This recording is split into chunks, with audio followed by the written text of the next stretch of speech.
Hi, everybody. Welcome to the Stratosphere Lounge. I'm your host, Bill Whittle. We are trying something a little different tonight. We have found out that, I don't remember, I think it was Twitch doesn't like streaming to two places at once. Twitch is a little jealous like that. Twitch is kind of control freak, and Twitch has made it clear that it doesn't want the Stratosphere Lounge to be seeing anybody else while it's seeing Twitch. So what it's done, I think, or what one of the software's has done, it seems like it's been cutting off the YouTube stream. So we're doing essentially doing two separate streams to both channels. One's going to Twitch and one's going to YouTube. So we'll see how that goes. Oh, of course. Hang on. Okay, hang on.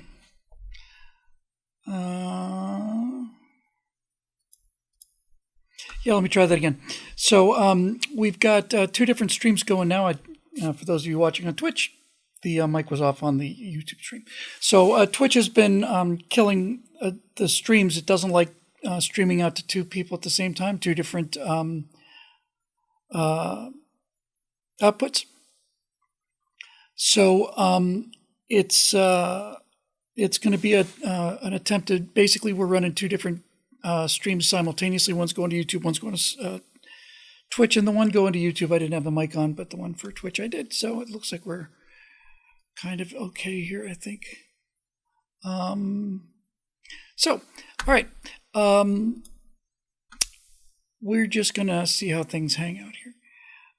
I don't have a whole lot to talk about, so we'll get into the questions pretty early here. Both of the secret mystery presents have arrived, however. So I expect we'll probably be doing the first of the interviews either late next week or early next week, the week after that. But I think we're ready to go. So that's exciting. And other than that, I just don't think anything I can really think of. I was a little surprised to hear that Prigozhin was assassinated. Wagner Group leader in a plane had a little accident on it. That was kind of a shock.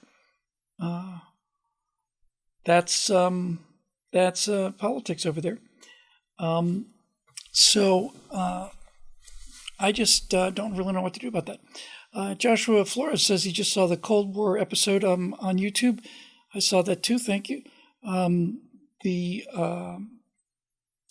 Daily Wire has released at least the first episode of the Cold War, and I got a chance to look at it. And it's not as much as a surprise as it used to be, I guess. Maybe I'm just getting used to it. But a number of people said, I really like this guy's voice. Or, okay, well, that's good to hear because this is the one you got. But in any event, aside from that, I can't think of anything really just pressing. So maybe we'll just do something that's never been done in the history of 376 episodes of the Stratosphere Lounge, and then let's just jump right into the questions. How about that for a thought? So everything else is moving along. I am. We'll talk about this on Monday on our Stratosphere Studio shows, but after much consideration, just as a very brief note, I've given a lot of thought to the idea and the format of that interview show, and I think this idea of archetypes is going to be too limiting. I was going to make it about one specific type of character, but I realized there were some problems with that. And the more I think about it, the more I realize, I'm just kind of putting myself in a box I don't really know if I want to get out of. So I've been kicking around some ideas like, the Humanity is a show title I thought about, or Being Human, or Making Human, or How to Be a Human, or How to Make a Human Being, or something along those lines. Something to do with the human condition. I'm testing a bunch of those things out. We'll see how it goes. But generally, I think I'm just gonna find a way to find some title that I like and open it up just a little bit. I'm still going to be focused. The human condition, that's one of the ones I've actually had, believe it or not.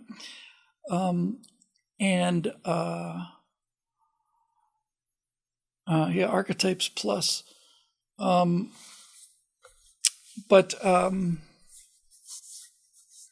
I don't know what to do with it, but I'm sure we'll find a name. I really just want it to be about being a better person, building a better human, that kind of thing, somewhere in there. I'll by the time we get to Monday, I'll have a bunch of them written down and we can figure something out. But I don't want to get locked out of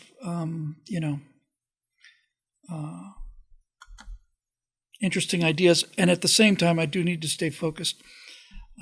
This way, I can talk about, like, for instance, with Gary Sinise, I could do a whole section on Ken Mattingly, and then obviously a section on Lieutenant Dan. Otherwise, it's just just a little bit too narrow. So we will see.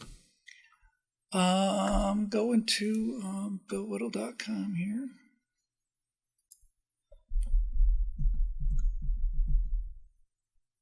Reflections. Okay, reflections. I was going to call it, first title I had for this thing was In the Moment, actually. But and that's not an awful title, to be honest with you. But I'm going to give it some thought. I'll write some things down and we'll figure it out. Let's see.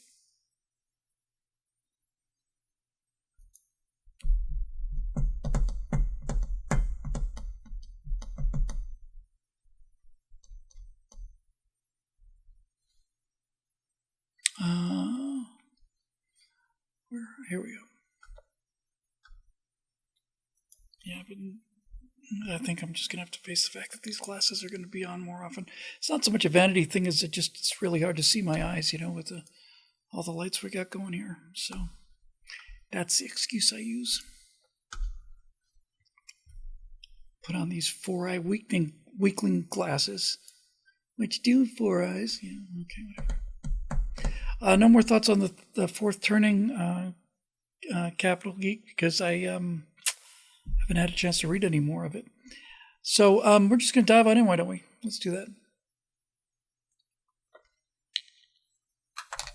Let's see. Okay, so from Ian Newland, here's a question that hits an intersection of current news and previous topics. Vivek is tossing out a plethora of ideas and running circles around the establishment. I'm curious of what you think of his plan for the Ukraine. He wants to pull a reverse Nixon, cut a deal with Russia to end Ukraine relatively favorably towards Russia, but in exchange they have to end their alliance with China. As he says, it's not about trusting Putin, but about trusting Putin to act in his own self-interest, and Putin trusting us to act in our self-interest, and China is much more significant threat than Russia. When the Cold War ended, we made a guarantee for Ukraine's security in exchange for them surrendering their nuclear weapons. And I'm just a little bit old-fashioned like that in terms of thinking you should keep your promises. I just don't know what to say about that. I just really don't know what else to say about it. And I don't want to get into this whole thing again. To me, it's just a question of naked aggression, and I don't care if it's naked aggression against North Korea or against Iran. Whatever it is, it's got to stop. And I'm just not going to talk about this anymore because, frankly, the more I hear about things like this, the United States is going to cut a deal favorable to Russia as long as Russia says adios to China. And how are we going to enforce that? And how are we going to verify it? And what makes us think that if we brokered a deal like that Putin would? What possible incentive does he? I mean, there's just so much wrong with that idea. I don't even know where to start. I just don't know where to start. But I will tell you one thing. I'll tell you what my gut reaction to this is. I watched the England and France sell out Czechoslovakia, and I watched them sell out the Sudeten Germans before Czechoslovakia, and I watched them sell out everybody, and we damn near sold out the Poles too. So I'm just tired of selling people out in order to make our life less worrisome. That's just all there is to it. I'm not going any further into it. I'm just done with this idea that that we're going to, that Vladimir Putin has anything coming to him other than I'm just done talking about it. When I hear things like this, it just makes me a little, honestly, not a little crazy, a little bit crazy. Let me just read this again. Cut a deal with Russia to end Ukraine relatively favorably towards Russia. In other words, let's reward that invasion. And exchange, they have to end their alliances with China. They don't have written alliances with China. They don't have documents that they can tear up in front of the eyes of the world. They don't have mutual security agreements. They don't have mutual operations. They don't do joint exercises. This is simply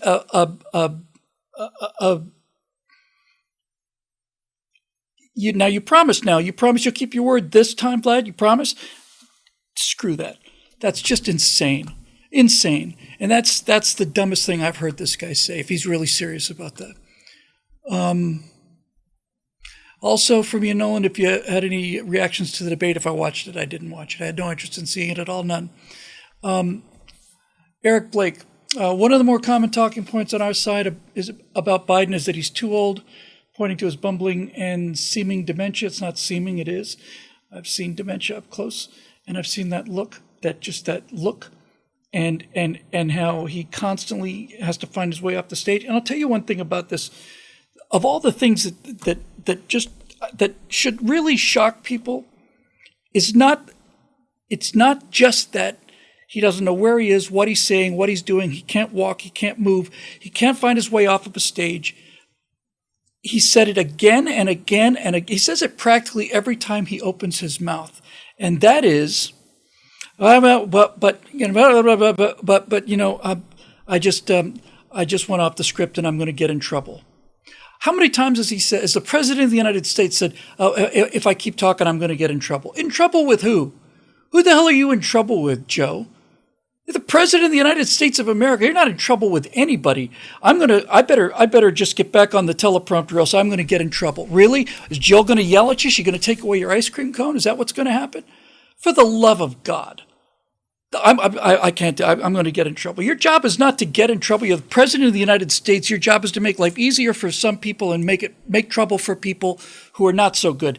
And to hear him talking like he's a 6-year-old, is somebody's going to get him. He's going to get yelled at, or maybe something's going to go on his permanent record. I'm in trouble. I don't know. I just think I don't know. I just don't want to be in trouble. So I'm going to get in trouble. Just go away. Go away, you old, lying, corrupt, cheating traitor. Get off the stage. Go. And take your vice president with you. But as many have pointed out, that's far from synonymous with a specific age. How old is Bernie Sanders? He's many things, raging socialist aside, but he knows where to walk. Or how about Paul McCartney or Mick Jagger? See, I think we need to be very careful about this. It's easy psyop for the left to get us going on and on about Biden's age and then have them turn the issue on Trump. But never mind, he's clearly not a dementia case. It's not about his age. It's about his mental competence, period. It's got nothing to do with his age. Well, obviously, it's got something to do with his age. It correlates with age. But as you say, everybody ages differently. And when it comes to things like Alzheimer's, not everybody contracts Alzheimer's. It just doesn't. My mom and my uncle were 1 year apart. My uncle died a few months ago. Both at about 90 or 91. My uncle is a year younger than my mom, lived about a year longer. My Uncle Ted, who's as genetically close to my mom as can be, they are brother and sister, same parents. My Uncle Ted was giving engineering lectures on gas turbine engines until the day he died. From memory, he had something like 6,000 slides with turbine inlet temperatures, RPMs, exhaust gas temperatures, the design of the fuel systems. He had all of this stuff down, and he was sharp as a tack till the day he died. My mom, on the other hand, 15 years before she died, couldn't tell you what day of the week it was. Just keep asking the same question again and again and again.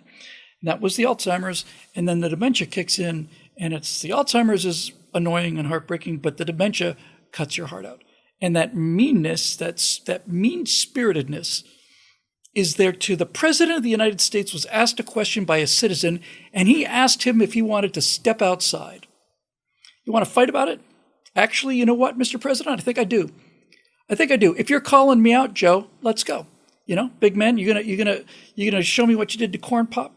Let's go.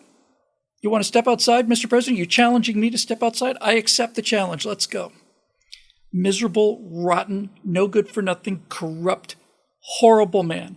Horrible, horrible man, a liar and a plagiarist from the day he was born. He was the stupidest guy in the Senate before he developed Alzheimer's, and he is a terrible, terrible, terrible person.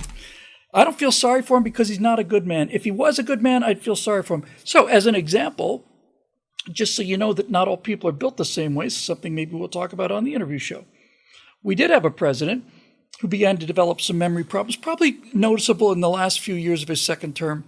But Ronald Reagan developed Alzheimer's, and Ronald Reagan, instead of getting mean with everybody, wrote a letter to the American people thanking them for all of the privileges that they'd given him and for being part of this great country. And he said, thank you. He said, goodbye. I'm writing this letter now while I still can, because I'm informed that there will not be much longer before I'm really not able to compose a letter like this. So thank you very much. That's what good people do. That's what good people do. They just bow out and they go and they ride off into the sunset. And other people don't. And one of the things strangely enough, in the Silmarillion, in the J.R.R. Tolkien's enormous piece, dwarfs Lord of the Rings. It dwarfs Lord of the Rings the way Lord of the Rings dwarfs The Hobbit. One of the things that he made a point of saying was that during this golden age of mankind and in the second age, on the island of Numenor, the Numenorean kings, Aragorn is a direct descendant of them, lived long, long lives. But one of the things he said marked the beginning of the decline of Numenor was when the kings no longer left office while they were still cogent. That after several generations of kings realizing, I've done a good job, I can feel myself slowing down, I can feel myself fossilizing, it's time for me to sit out and let my son take over. And then as the morals of Numenor fell apart, that inability to let go of power was one of the first things that showed up. I found that to be a remarkable insight on the part of Tolkien, as usual. Cody Fett for $5. Out of curiosity, Bill, how much these super chats help financially? They help quite a bit. Thank you. Every little bit helps. So it's just really great, and we're very grateful for you for all of these things. So it's not about the age. It's about the mental ability. And look, if you are going to, I've said this so many times, just needs to keep being said. In order to fly an aircraft that has 30 passengers on board, paying passengers, you have to have a physical exam twice a year. You have to go into a simulator and pass a rigorous test. I think it's once a year. And essentially during that physical, you're going to get tested. You're constantly tested, and your mental acuity is tested, because if you start finding out that you can't fly an instrument rating, your co-pilot will know about it. And then you can either report yourself and absent yourself, or you can be reported. But nobody's going to allow a captain like that to fly, nor should they. The mandatory retirement age for pilots is 65. I think that's far too young. Far too young. In fact, I don't think there should be a minimum retirement age. I think there should be a health standard, a health and mental standard. But my point is, if an airline captain has to certify every 6 months, I don't think it's too much to ask the President of the United States to have to certify every 6 months. Just that simple. I don't care if you're 30 years old. I don't care if you're 70 years old or 80 or 90. Every 6 months, you have to have a physical, and you also have to have a simple cognition and memory test. We're not going to test you on your politics. That's what elections are all about. But if you can't function, if you can't remember what day it is, in a responsible republic, this is what we would be doing. And when we started to see signs that somebody was starting to slip, we'd start paying extra attention. And if it turned out that slippage was real, not just having a bad day, then you would think, in a responsible republic of decent people, that the person in question would recognize the threat to himself and the country and step aside. But those days are long gone. In any event, it's just really, really sad. Hey, Bill, they found a video of you landing a 737 in a simulator and put it on the Stratosphere Lounge on Facebook. I don't remember doing that. There's a cognition test I've just failed. A 737. When did I fly a 737 simulator? Oh, wait a minute. Yeah, I think I do remember that. That was down in Orange County, I want to say. So back to the end of this question here. In the end, we need to be a lot more nuanced about this. This is not Biden's age. The issue is senility and dementia, and age is just a number. Biden was an idiot from the very beginning. Let's see. Well, I just said what I just said. And I don't think you should be saying, gee, you're old enough so that we should start administering this test. That test should just be part of the office. If you don't like it, don't run for president. If you don't think that you should be held accountable for functional capacity, just minimal functional capacity, like finding your way off of a stage or, up a flight of stairs or walking across the White House yard. You ever see him walk out to the helicopter? He takes those little shuffling steps, never lifts his feet more than, an inch off the ground. He just kind of skates along. He's an animatronic. And the question that people should be asking is, who is yelling at this old man for screwing things up? Who's the real president of the United States? I got a good guess, frankly. And that person would be, of course, Dr. Joe Biden, that great intellect of our time.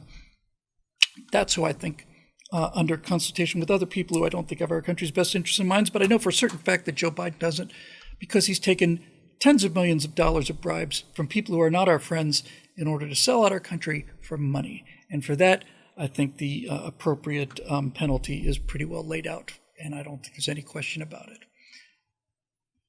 Moving on from Road Rider, Q1, Q2 through Q3. Why not? Mm-hmm. Number 1, Bill, how's it going? It's going okay. Thank you for asking. Number 2, how's the weather in San Fernando Valley? Baking like an oven. This has been the mildest summer that we've had. California weather is always the inverse of everything else. When it's raining all across the country, we're having a drought. When it's raining here, it's dry across the country. When they're having a very, very hot summer, we have a cool one. Clearly, something's going on for us this year in California. We had a really wet winter. We had a hurricane in the middle of summer, which by this tropical storm by the time it got to us. But I told Natasha I've never heard of such a thing. It turns out it hasn't been one for 84 years. And this is by far the mildest summer we've ever had. It's broken 100 degrees probably, 10 or 11 times maybe. And that to 102, 103, usually it's months of 100 plus, often getting into the triple digits, 110, 111, 112. So it's been the mildest summer we've had. Plus it rained, which is, call home and tell your mom. So it's been an El Nino year. If everybody used a dark font on this, I'd be fine. But these late ones, Capital Geek, it's an El Nino year. Yes, it is an El Nino year. When I was looking at Harrison Schmidt as a person, I've decided not to contact anybody else until I get some of these in the can. But I'd like to talk to Dr. Schmidt about walking on the moon, and he raised quite a stir when he had the audacity to say that based on the data, it doesn't look like the Earth is dying after all. He said, as I'm just speaking as a geologist, and somebody else on the panel, some left-wing nut job, said, well, you're not speaking for all geologists, you're certainly not speaking for me. He said, I didn't say I was speaking for you. I'm just telling you what I saw based on the data. Calm down. Don't be so defensive. Super chat there from Cody Fett again. Oh, I'm sorry, I missed. Oh, God, I'm just going to keep these on. Iddengirk. So what's the matter? He's not in charge anyway. Yeah, exactly. He's not.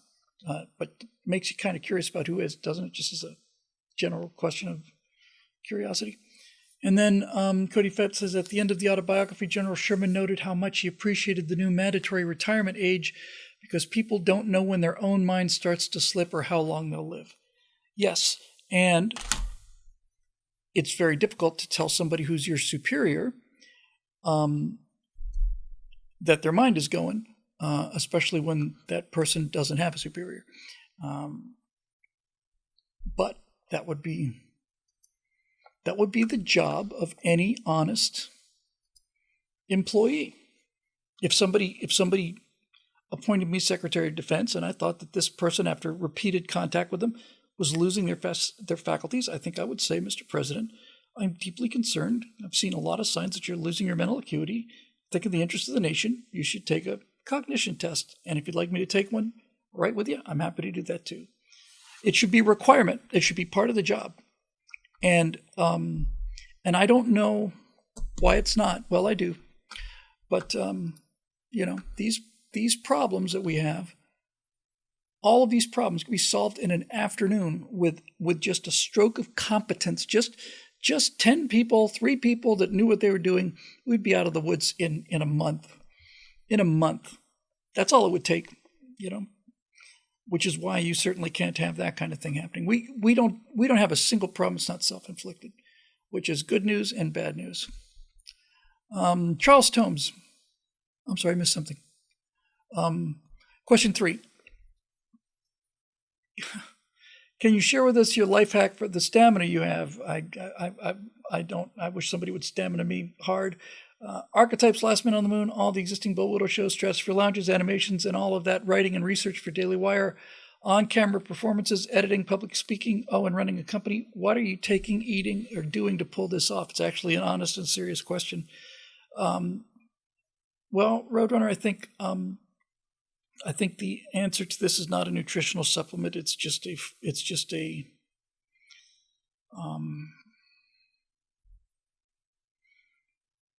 it's an overactive psychological spur. When you list those things, I just say to myself, yeah, but none of these things are moving as fast as they should be. And when I find myself, I think Natasha and I went to the beach last Saturday. And I think that was the first day I haven't come into the studio since I went on that trip to Florida 2.5, 3 months ago. I mean, I think that's the first day I didn't come in and do something. I have all of those things to do and more, and there's just not enough time in the day. And I go home every day thinking,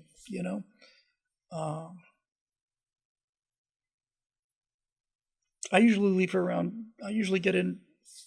I like to get in early. I don't get in early as much as I would like. I'm often in around 9 or 10. I like it when I can get in around 7 or 8. But lately, I haven't been going home before 10 or 11. And I love the stuff I'm doing. So it's not like I'm being whipped to stay here. I just wish I could get more done. I was taking. My friend Phil and Bobby had given us a bunch of supplements. Ate them all up. They were great, made a big difference, and then we ran out of them, and I haven't reordered them. Natasha and I were talking about reordering last night, and I didn't do it today because I forgot. But those things actually help quite a lot, and I don't know. Part of it is maybe my imagination. Part of it may be just part of getting older and nothing related to it. But I still seem to be considerably lower energy and considerably. I'm having more brain fog than I did before the COVID thing. It's not as chronic as it was. I mean, months after that, I was just like trying to get groceries in the house. I just had to stop and breathe on the way.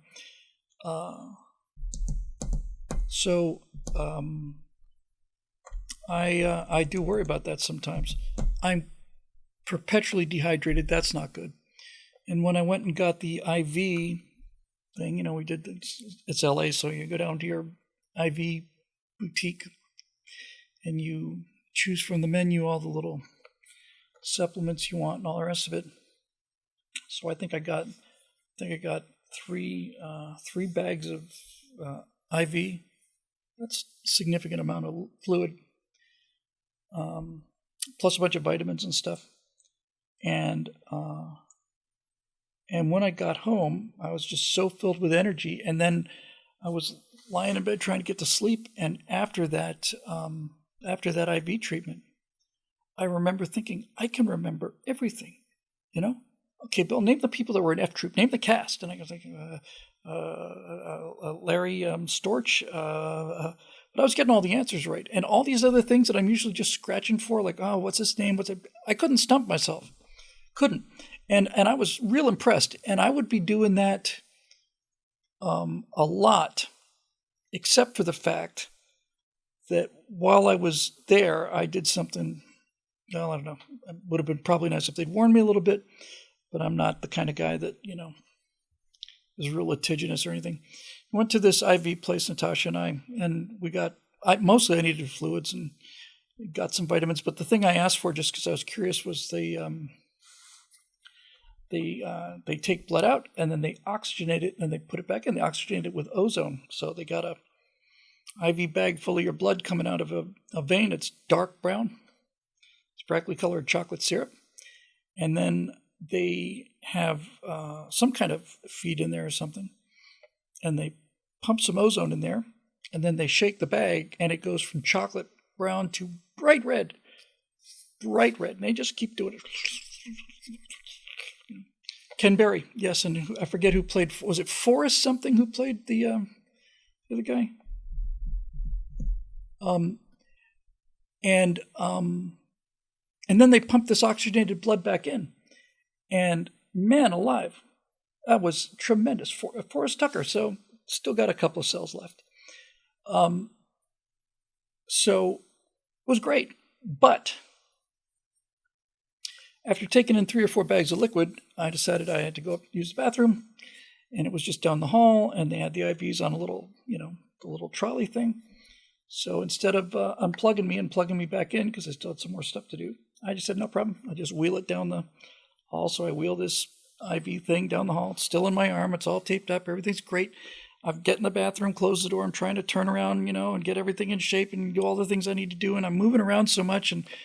And I sit down and I look and I see that the IV line has gone red, I was jostling my arm around so much with the needle in it. That's not so good. I don't know, 4 or 5 days after that, it started to feel like a kind of just a general sort of not even an ache, just a throbbing, really diffuse kind of a discomfort, almost a pain in my lower arm downstream of that thing. And I didn't start this way, but over the course of my life, I've gotten to the point where if I realize I've got a medical problem, I go at it right away, because to me, the only thing I couldn't deal with is, knowing I had a problem, not doing anything about it, and then finding out, if you'd come to us, when you first heard about it, we could have done something. So I went down because I was a little worried about thrombosis, blood clots and that kind of thing. I went down to the doctor, and he took a look at it, and he said, we should probably be sure about this, and sent me across the street. They did an ultrasound, and turns out, yes, there was a blood clot in there, but it wasn't anywhere near the vein. It was not in any danger, so just basically left it alone. And I said, so what's going to happen? And then he said, eventually break up. And that's made me a little gun shy about going back, but I'd like to. I just, every time I think about doing that again, every now and then I get a unfocused pain in the general vicinity of that joint. And I don't know if that's a residue from that or whether it's beginning of arthritis or something. I don't know. Arthritis. But man alive, I'll tell you what, that thing was, that was really, really good. And, I'm sure if I'd gone 10 years earlier or 15, 20 years earlier, I'd be passing Michael Jackson every time, on the door on the way out.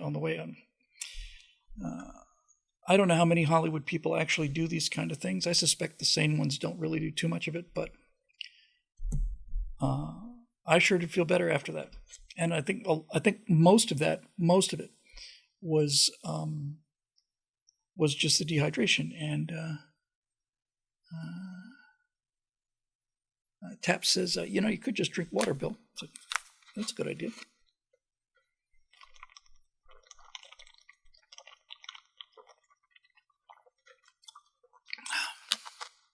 Lapco92 for Super Chat says, whatever you do, Bill, remember, keep looking up. Jack's been gone 13 years this month. Where does time go? 13 years this month, good Lord.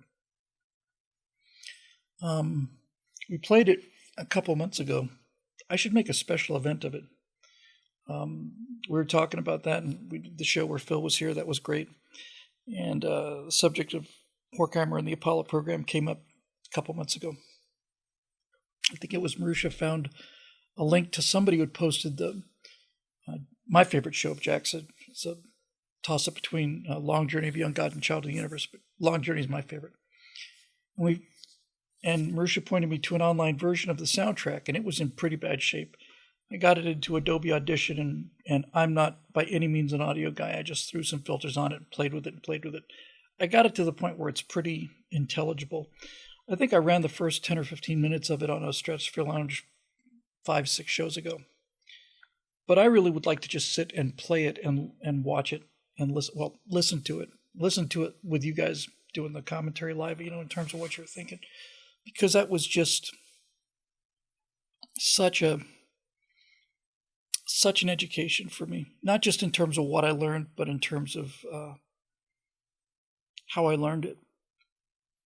I was thinking about this in terms of the interview show. I was trying to think about how far back can I kind of trace all this stuff?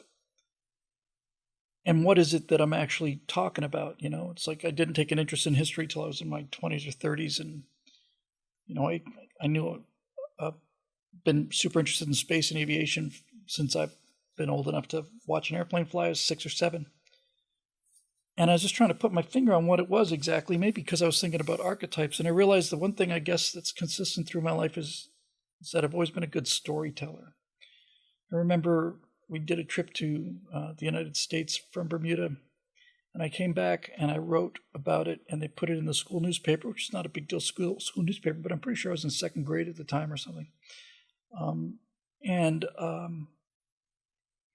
It's a strange thing to it's not what I would have.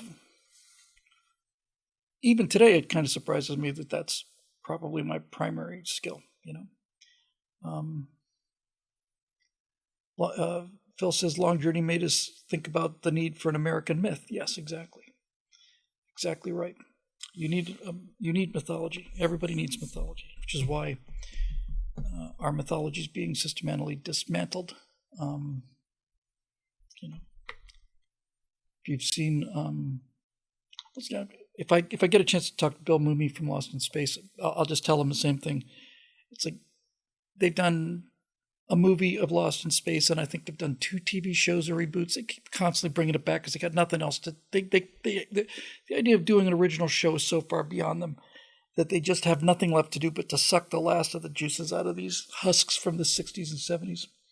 But as far as I'm concerned, and I think most people feel this way, there is one Will Robinson. That's Bill Mooney. That's Will Robinson. Everybody else is just a leech. And so this new Mr. Spock on Strange New Worlds is the dorkiest looking guy. He's just the most. He looks like a guy in the next cubicle at your, if you're working for an insurance company. He's just so bland. Look at Leonard. The reason Leonard Nimoy was cast was because he doesn't look human. You look at Nimoy standing next to Kirk and McCoy and all the rest of them. You don't need the green makeup and you don't need the pointy ears. Nimoy looks like he's from another planet. He's a strange looking guy. And that's why he works. And now Spock is just this. And by the way, you can only imagine my thrill when I found out that there is a musical episode of Strange New Worlds coming, because that's the one thing you need more than anything on Star Trek is for every member of the cast to break into song and seriously, that's what I've heard, that they're seriously going to do a musical episode. So that's Captain Kirk, the kind of guy who just walks down walks down the halls, just breaks into song, and everybody's real meta, and they say things like science is cool, and you got this, and, just these, I've seen little clips of Strange New Worlds, and I cannot tell anybody on the crew apart from anybody else. I know who Pike is, I know who number one is, and I know who Spock is. Pike is interesting, and number one is interesting. Spock's a joke. And the other people on the bridge are completely, absolutely indistinguishable from me. They're all nothing burgers. So, yeah. David Booty says, have you heard Shatner's Lucy in the Sky with Diamonds? I've not only heard it, I've seen it. The video for Lucy in the Sky with Diamonds, as read by William Shatner, is the most disturbing thing I think I've ever seen on the internet. It's really good in terms of well-produced, but it's surreal. It's just really nightmare fuel. It's just the stars turn into Shatner's face, and ugh. But yeah, our mythology is just, it's just being degraded or destroyed or canceled or mutated. 50 years from now, if things don't change, and they will change, but if they didn't, and maybe sooner than this, 50 years from now, we'd be hearing the story of Neil Armstrong, first woman on the moon, Black American, descended directly from slaves, and comes back to the loving arms of her wife, and that's how the story will be told. If nothing changes, but it will, because that's not true, and you can only fight the truth for so long. Moving on to Charles Tomes here. Let me just have a quick scan down here. We might actually get to Facebook. Who knows? I'll tell you one thing. If I get these questions and Facebook done, then we're going on. Charles Tomes, CP Tomes if you prefer, from an undisclosed location in what remains of American flyover country, that's virtually all of America. Darth Chuck, the merciless, screams into the darkness. With today's posting of yet another AFT rules definition, Sniff's going for the three-peat of AFT rules being struck down as unconstitutional overreach into our God-given rights. The previous administration was responsible for the bump stock overreach, which got struck down.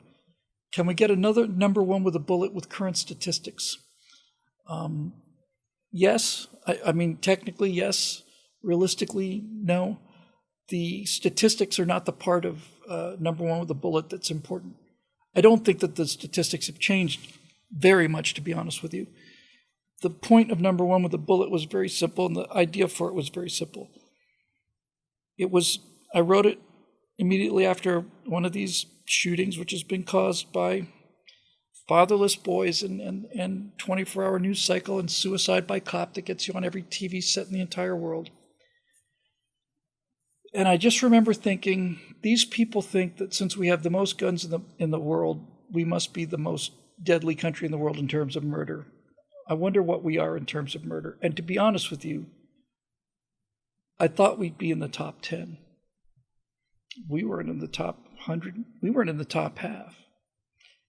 And when I found out how low America was in the per capita murder rate compared to the fact that we have twice as many guns per capita as the next closest, which I want to say is Honduras, we were 111th at the time.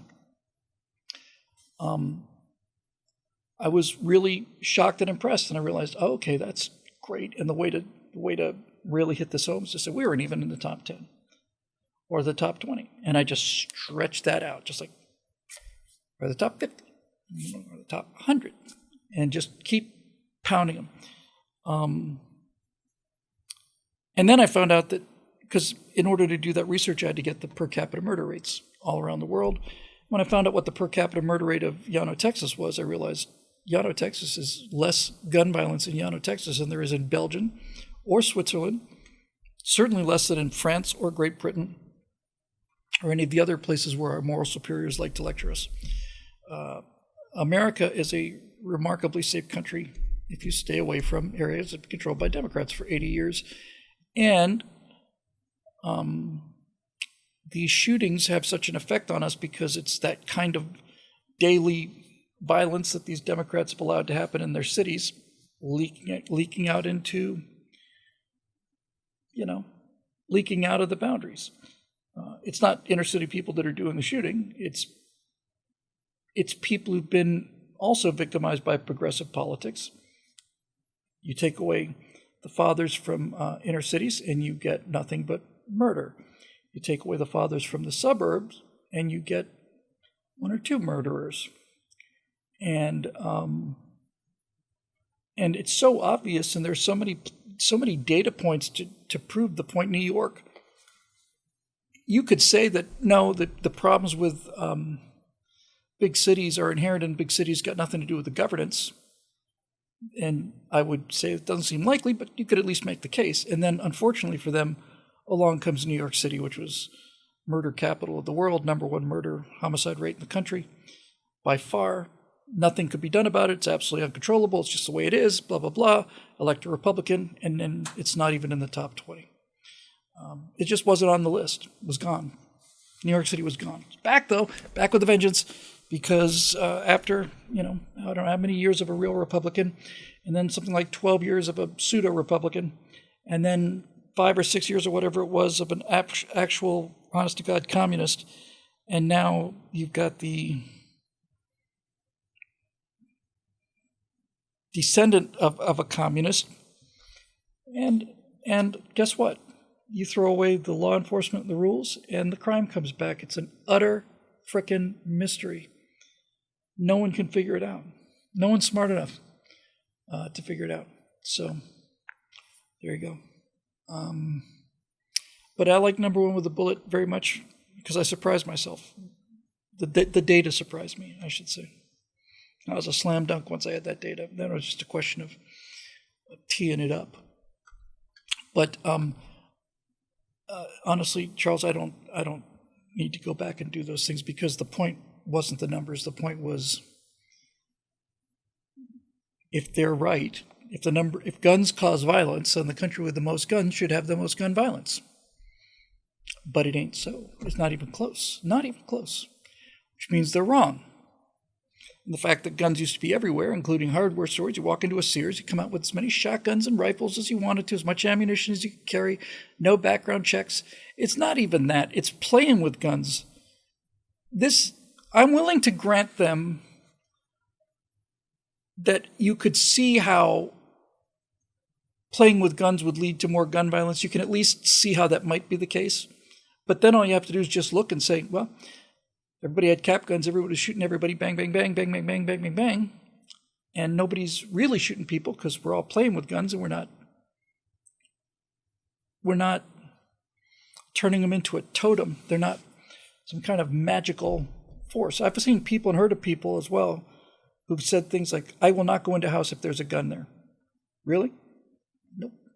You just going to leap off the table, is it? Or find a way to crack itself out of the safe or something? I just won't do it. Okay. That's irrational.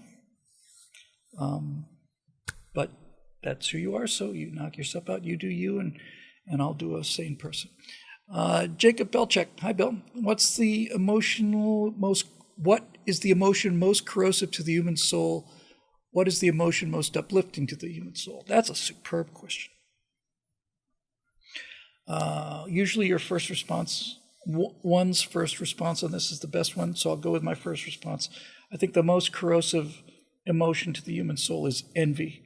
I think envy can be found at the foot of virtually all of the problems we have. And people are coming up with envy, but I didn't see them before I said it, so we all basically said it together. Envy. Envy demonizes people who have no business being demonized. Envy demonizes and penalizes the people that do the most to make everybody's life better. But the real problem with envy is what it does to the person who's being envious. It not only poisons them and makes them filled with hate and anger and resentment, but more than anything in the world, the single greatest problem with envy is envy prevents you from achieving things. If you are filled with envy, you will never get anything done. You're too busy hating people that did get something done. And so it's much easier look at a guy who's got a ton of money and say he doesn't deserve that and we should take it from him than it is to sit down and think about what he did to get that money or what his father or grandfather did. And that is essentially the same thing, by the way. I'm not saying they're the same people. Usually the children of really rich individuals are not so good and the grandchildren are terrible. But somebody earned that money. Nobody ever put a gun to anybody's head and made themselves rich. The people who are rich because they created something that other people wanted and they were ready to exchange money for it voluntarily. It's only the government that can put a gun to your head and take your money from you. So envy is the soul destroyer. It makes you powerless. It makes you feel like you're not in charge of your own destiny. It makes you angry. It makes you violent. It makes you possessive, and it makes you just small. It makes you into a whiny, sniveling little bitch. Honestly, it's just such a pathetic emotion. I've never experienced it, I'm fortunate to say. I don't know why. I guess maybe I was just raised well enough in that regard anyway. But I've never, ever looked at anybody who had nicer stuff than me. And there's a lot of people who have nicer stuff than me. I also realize there's many more times people who have stuff that's not as nice as mine. But envy just cripples you and destroys you. You just sit there and bitch. That classic Russian story about the peasants that live across the way in this dirt poor village, and one of them prays for a cow, and he gets the cow, and then he starts being able to plow a bigger field, and milk is available for everybody. He's able to grow more crops. Everybody in the village is getting more and more prosperous, and the guy across the street starts praying too, and he prays that God will kill his cow. Not that he gets his own cow, because if he got his own cow, that would require work. That is the most Russian. Let me rephrase that. It's the most collectivist, socialist parable of all time. Two peasants, one of them praying for a cow. He gets the cow and gets nothing but prosperity. He works harder, makes more money, produces more goods. Everybody lives better. The other guy praying that guy's cow will die because he doesn't want to go to the trouble of working harder, and he's not content to just sit there and kind of slack around. I have no problem with that, generally speaking. He can't stand the fact that guy's getting rich, even though he can see him working harder every day. Looks out his window every day. Every time he wakes up, that guy's already out there. Every time he goes to bed, that guy's still out there. Nope, not good enough. I want that cow dead. And that's terrible. The most uplifting, I would say, is probably gratitude, I think. It's very difficult to be, well, as they used to say in NA, Narcotics Anonymous meetings, you can't be grateful and unhappy at the same time. And that's the truth.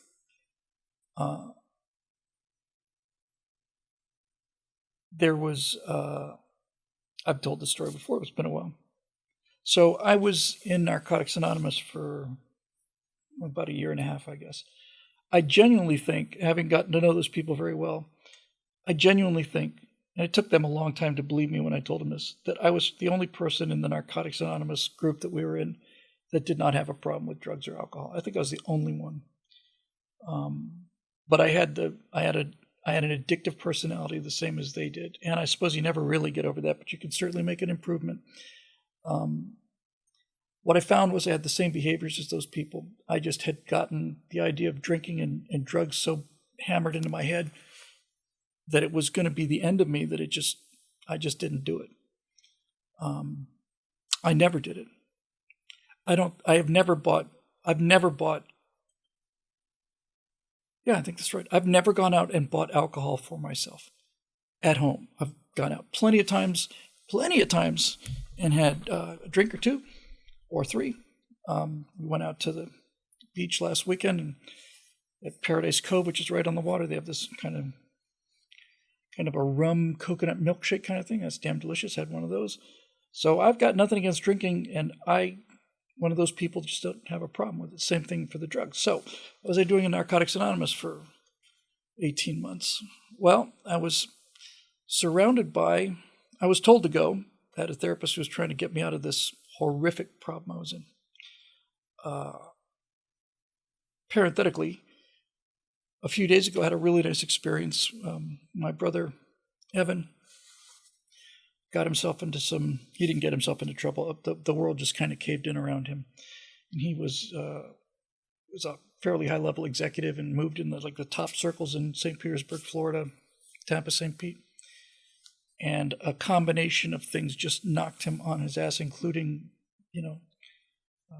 long-term fatal illnesses in his family, and just horrible. And he found himself driving an Uber, which it's a long way to go from being, kind of a top executive. But he just handled himself like such a man, and I was able to give him whatever help I could give him, and so did my other brother and my sister, and he's done it for me, and we do it for each other. That's what families are. And then probably 4 or 5 nights ago, I don't think this has happened before, he sent out this lovely text thanking us and how much he loved his family and how grateful he was to all of us. And for some reason, just by random chance, I guess, the three of us were all on our phones at the same time. So here we are having ourselves a little conversation for the first time in 30 years or something, 20. Obviously, I've talked to each one of them since then, and often you'll get 2 out of 3, but 3 out of 3. It was really, really nice. It was really fun. And my sister pitched in a couple pictures taken from back in the day. That would have been probably around 81, 82. There's a picture of me from an event that was held at my Uncle Jack's. It was a Great Gatsby party. I already got kind of dressed up. Big old family reunion around 81 or 82. And that was about the low point in my life. And I'm in that picture, and I would show it to you, but I'm just not going to do it. I talked a couple times about how I was really at my most miserable, just really hungry, and no money at college and all the rest of it. I'm 6'1", I was 119 pounds. That's pretty light. And then I saw a picture of me at 119 pounds, and I nearly fainted. I couldn't believe it. It's terrifying. It's really, really, really scary. My legs look like sticks inside these pants, and these thin pants are hanging on me like bags. I couldn't believe it. I hadn't seen that picture in 25 years, and it was much, much worse than I remember it being. Much worse.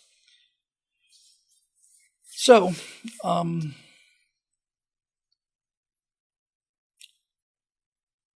he was talking about how grateful he was for his family. I went to these Narcotics Anonymous meetings, and that was one of the many things that they taught. It was that you can't be grateful and unhappy at the same time.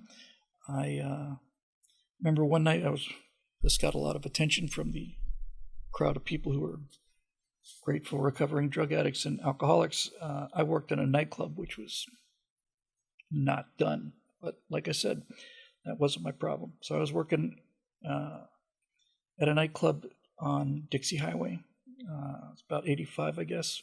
85, 86, 87. It's a nightclub on Miami Beach. I was working the lasers there. I got hired to do the nightclub stuff because I was working with the laser company at the Miami Planetarium doing laser shows. I wasn't doing the laser, but I got to know the laser guys. They said, hey, do you want to work in a nightclub? I said, yes. I took this job on Miami Beach for a year.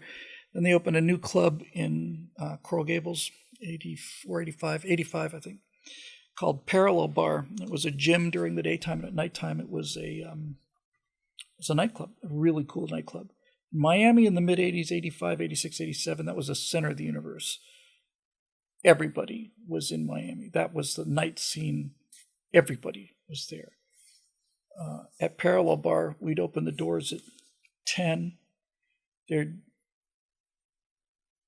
By 11:30, coming up on 12, we had 2 entrances, and there were lines that went down the stairs and around the block in both directions to get into that place.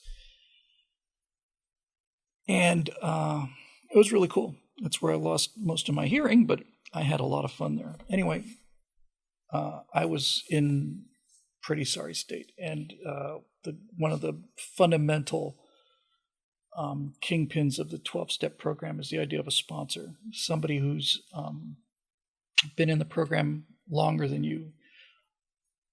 You get to pick your sponsor. He doesn't necessarily say he's going to agree, he or she, but nevertheless, the idea is that you go to enough meetings, and after a while you listen to or talk to somebody who you think's got their act together, relatively speaking. So I had a sponsor named Kevin, and I was on my way to work one night, and I was all riled about all kinds of things, just boiling. It's like, somebody once described me like a downed power line. That's actually a pretty good description. It's just like this electric power, just sparking around everywhere, just absolutely, completely out of control emotionally and furious and,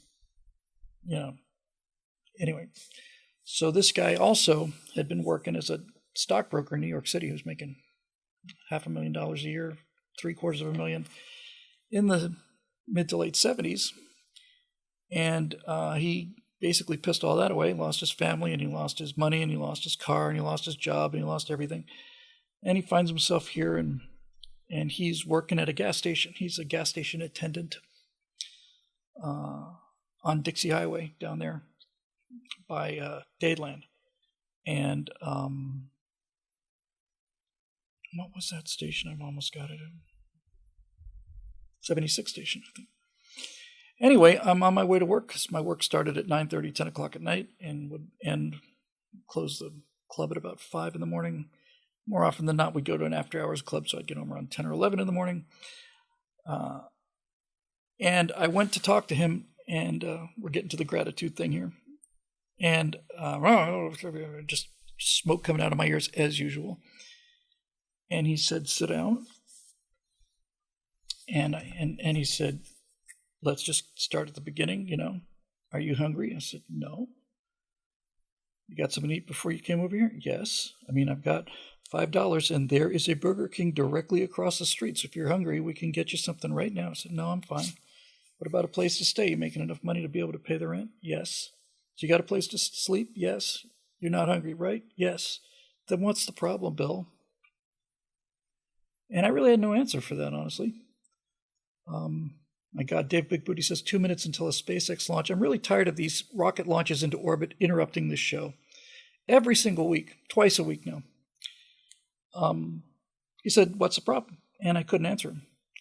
And that's the essence of what that gratitude is in terms of the most uplifting emotion. Once you start looking at the positive side of things, it's impossible to be, you can't be grateful and unhappy at the same time.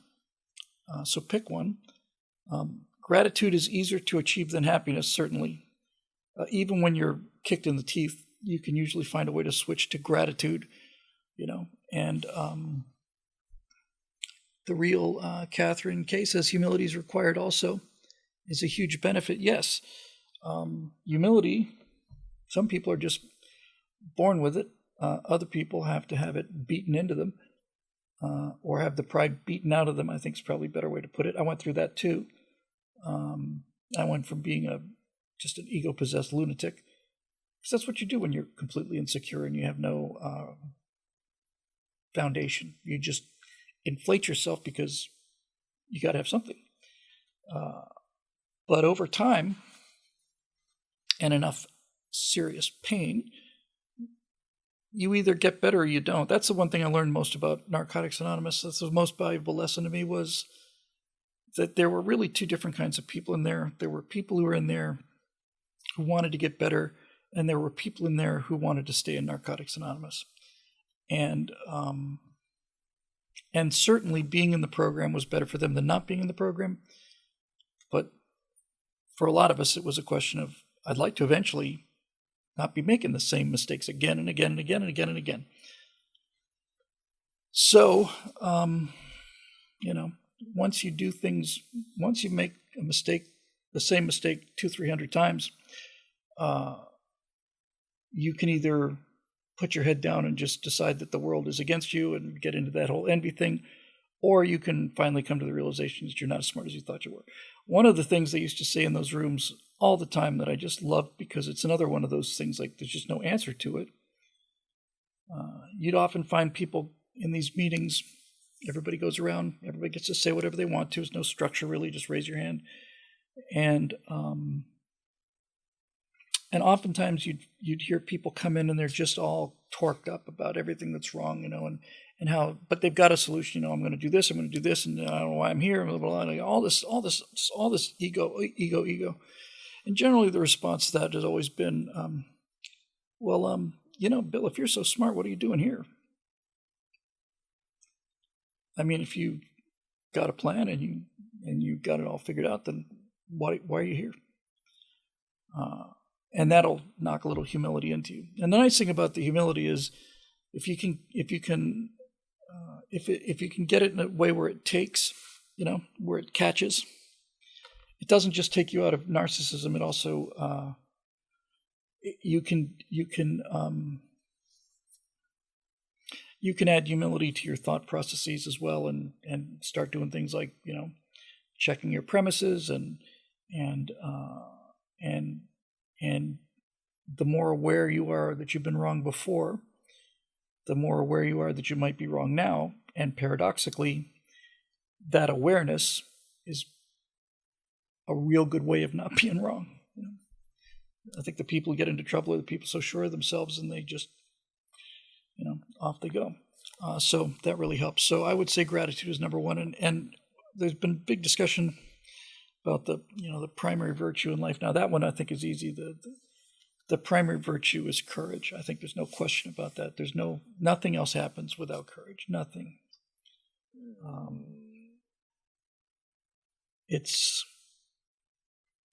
To be fair to myself, after all of this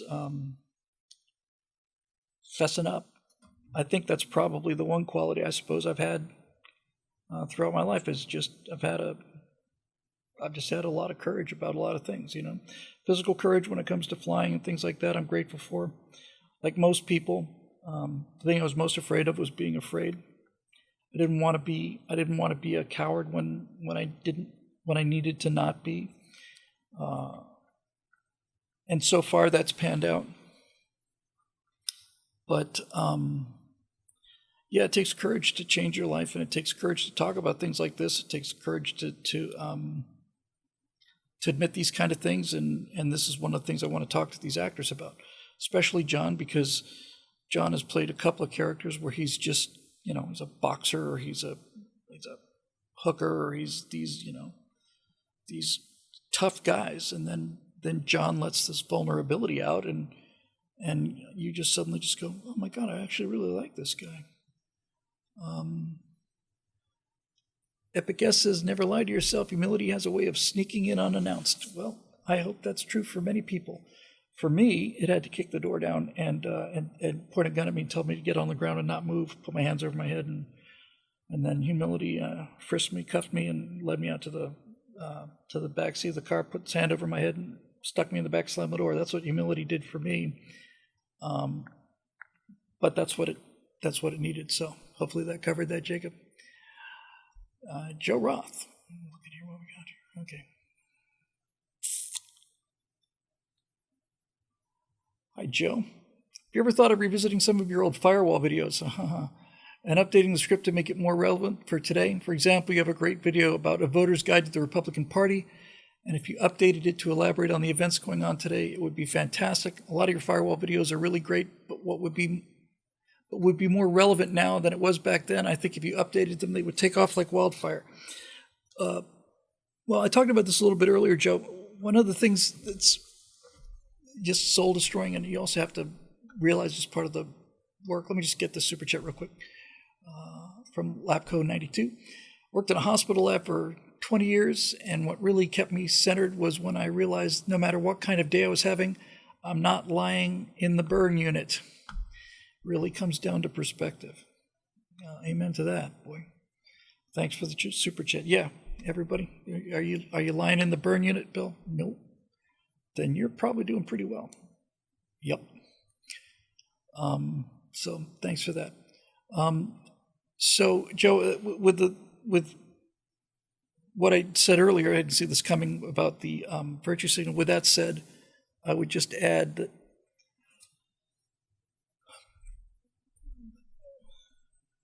I've done,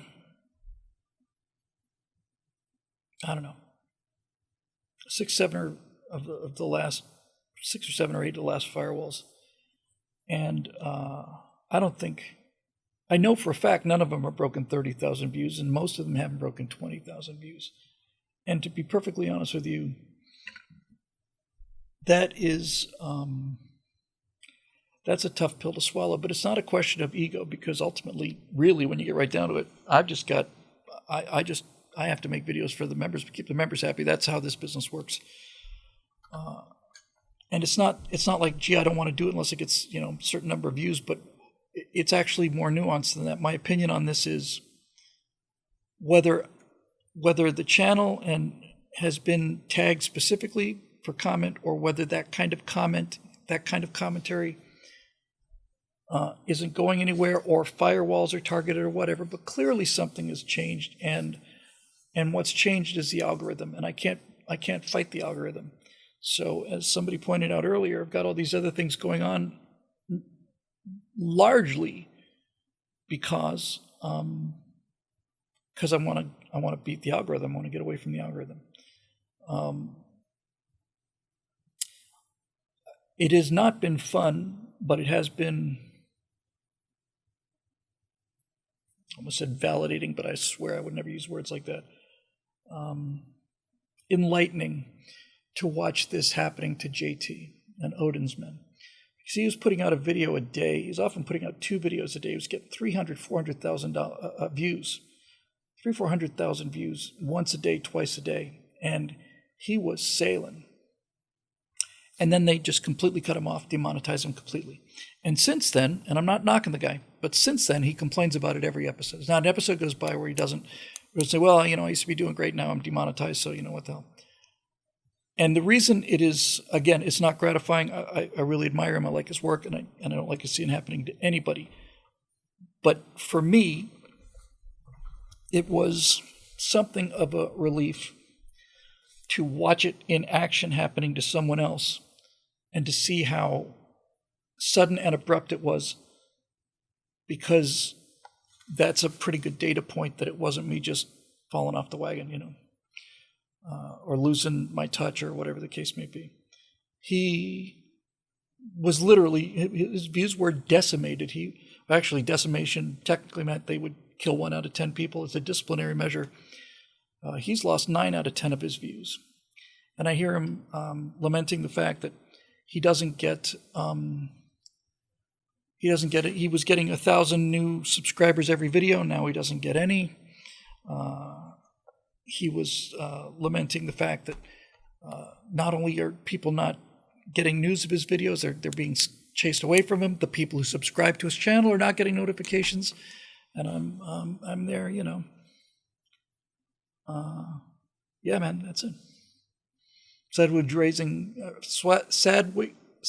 Raging says, Sargon says, demonetized it first time? Yeah. It is a really, we were talking about humility earlier. I'm not going to lie to you guys. It's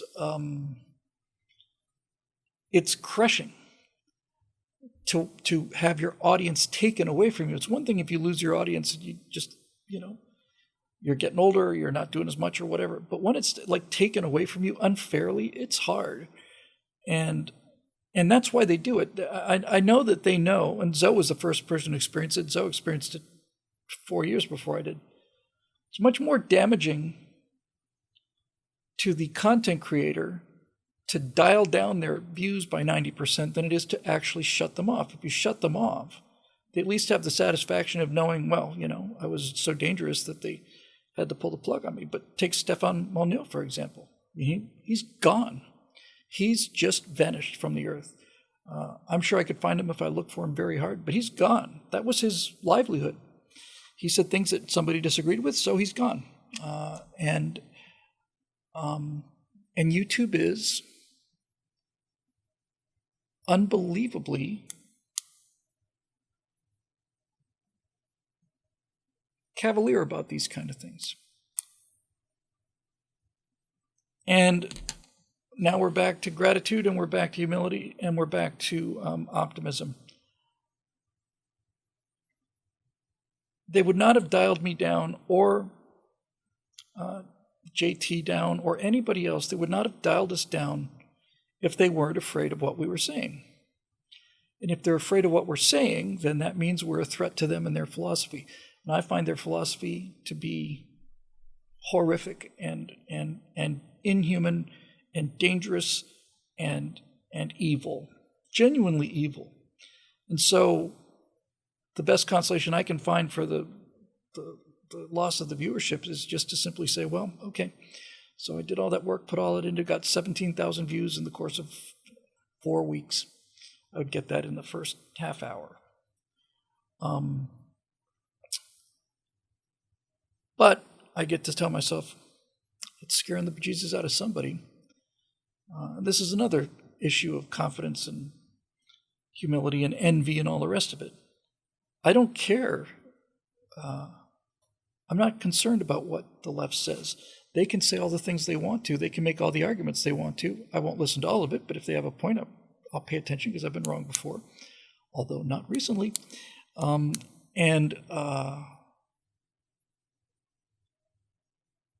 the fact that they're so terrified about what we're saying is a sign of their weakness. It's a sign of their fragility.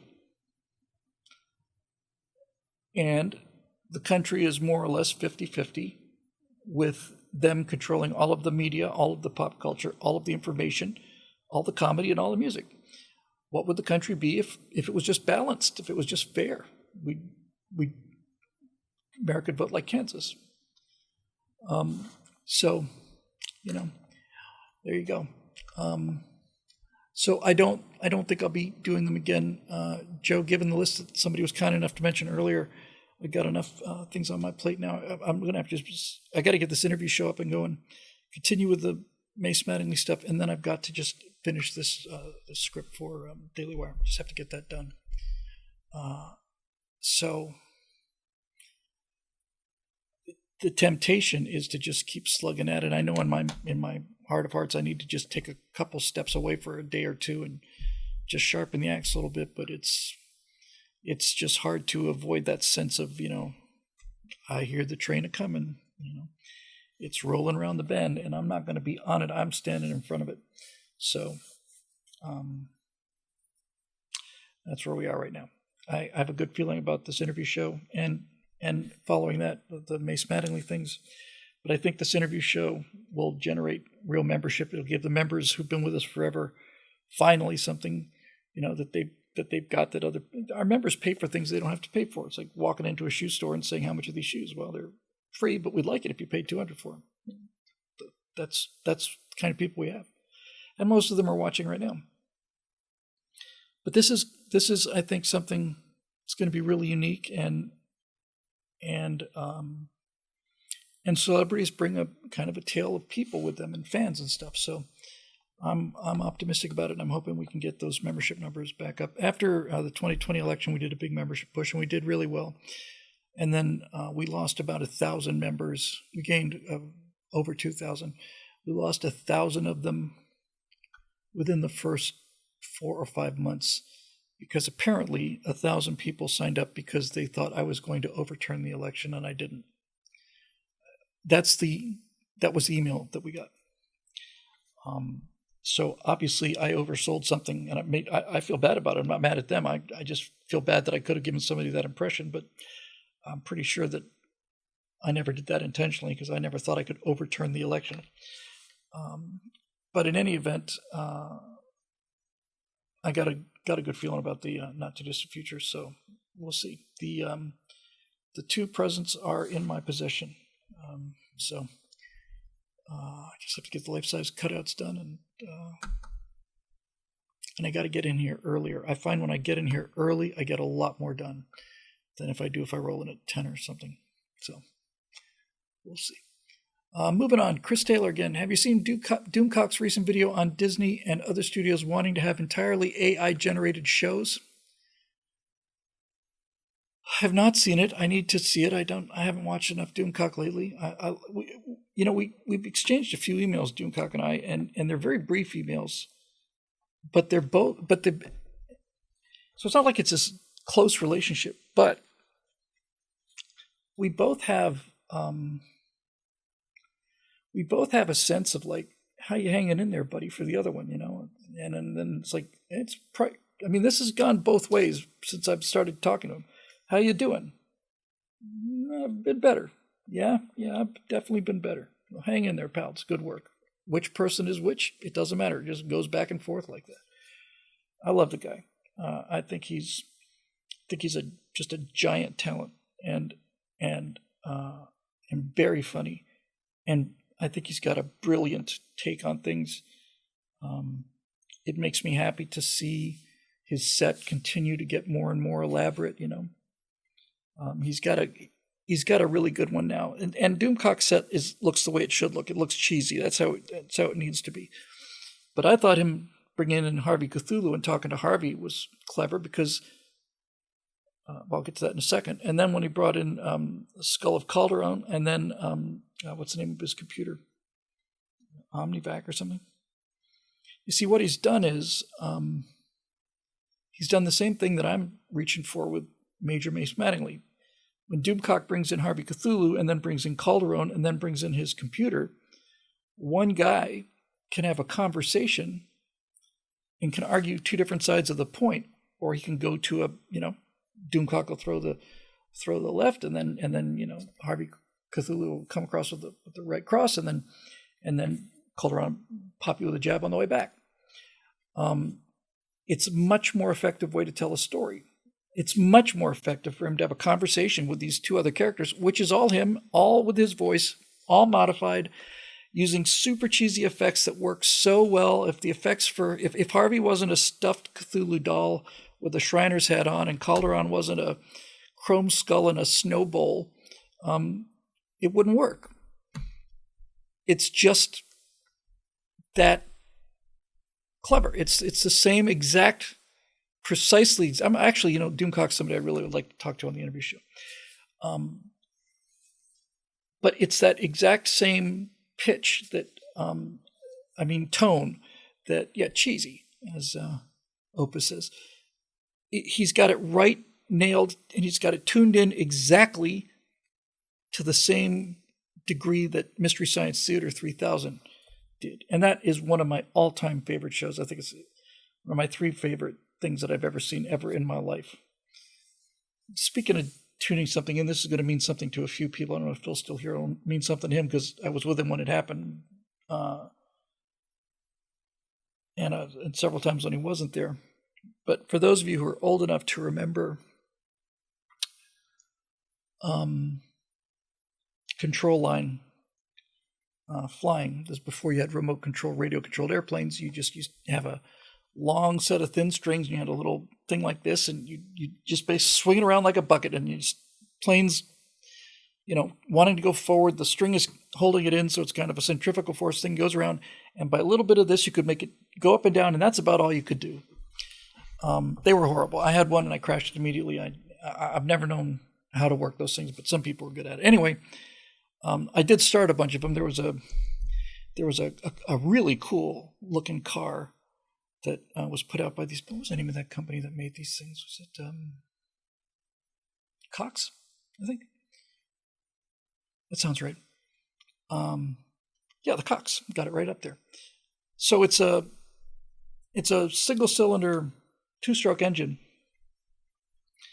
and you squirt a little gas in there, and you've got something called a glow plug, which is, it's not even a spark plug. It just gets the thing hot enough until the cylinder gets hot. So there's no ignition system. It's essentially functioning like a diesel. Anyway, the throttle for that thing was a needle valve. It's called a needle valve. Basically, it's a long needle, and it's got very fine screws on it. And by screwing it in or screwing it out, you're choking off this very, very narrow flow of fuel to the little engine. They had this racer with a pusher prop in the back, and it had like the sleek canopy. It was really cool. And that at least I could do, because you put it on a flat line, it would just go fast as hell. But the most I remember about those Cox engines are that have a spring. Sometimes you just hand prop it. Usually you could just run it back with a spring, let it go. And when it would start, the PT-19, I had that too. When it would start going, and then you'd take the needle valve and you get it,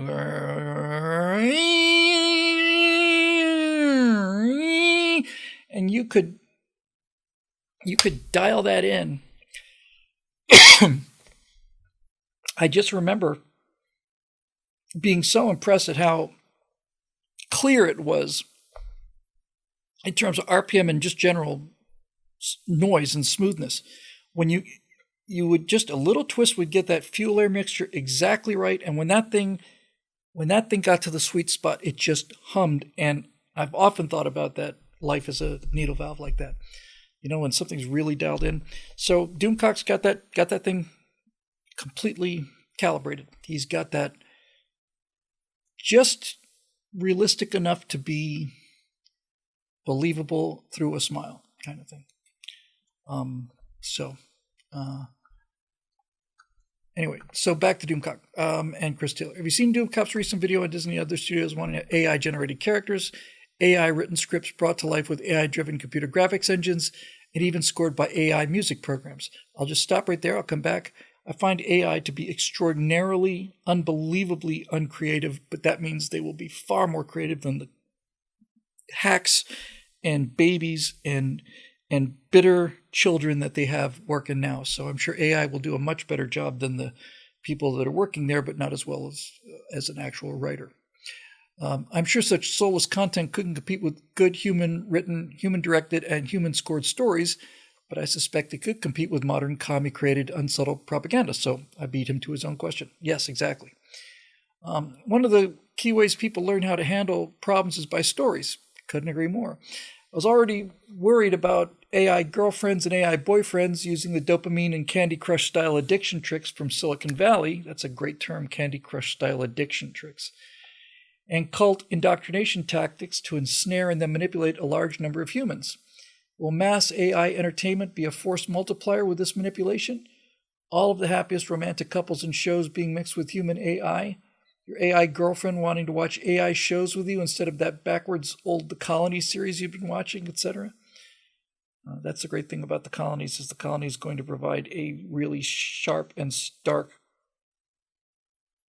distinction between real storytelling and pablum.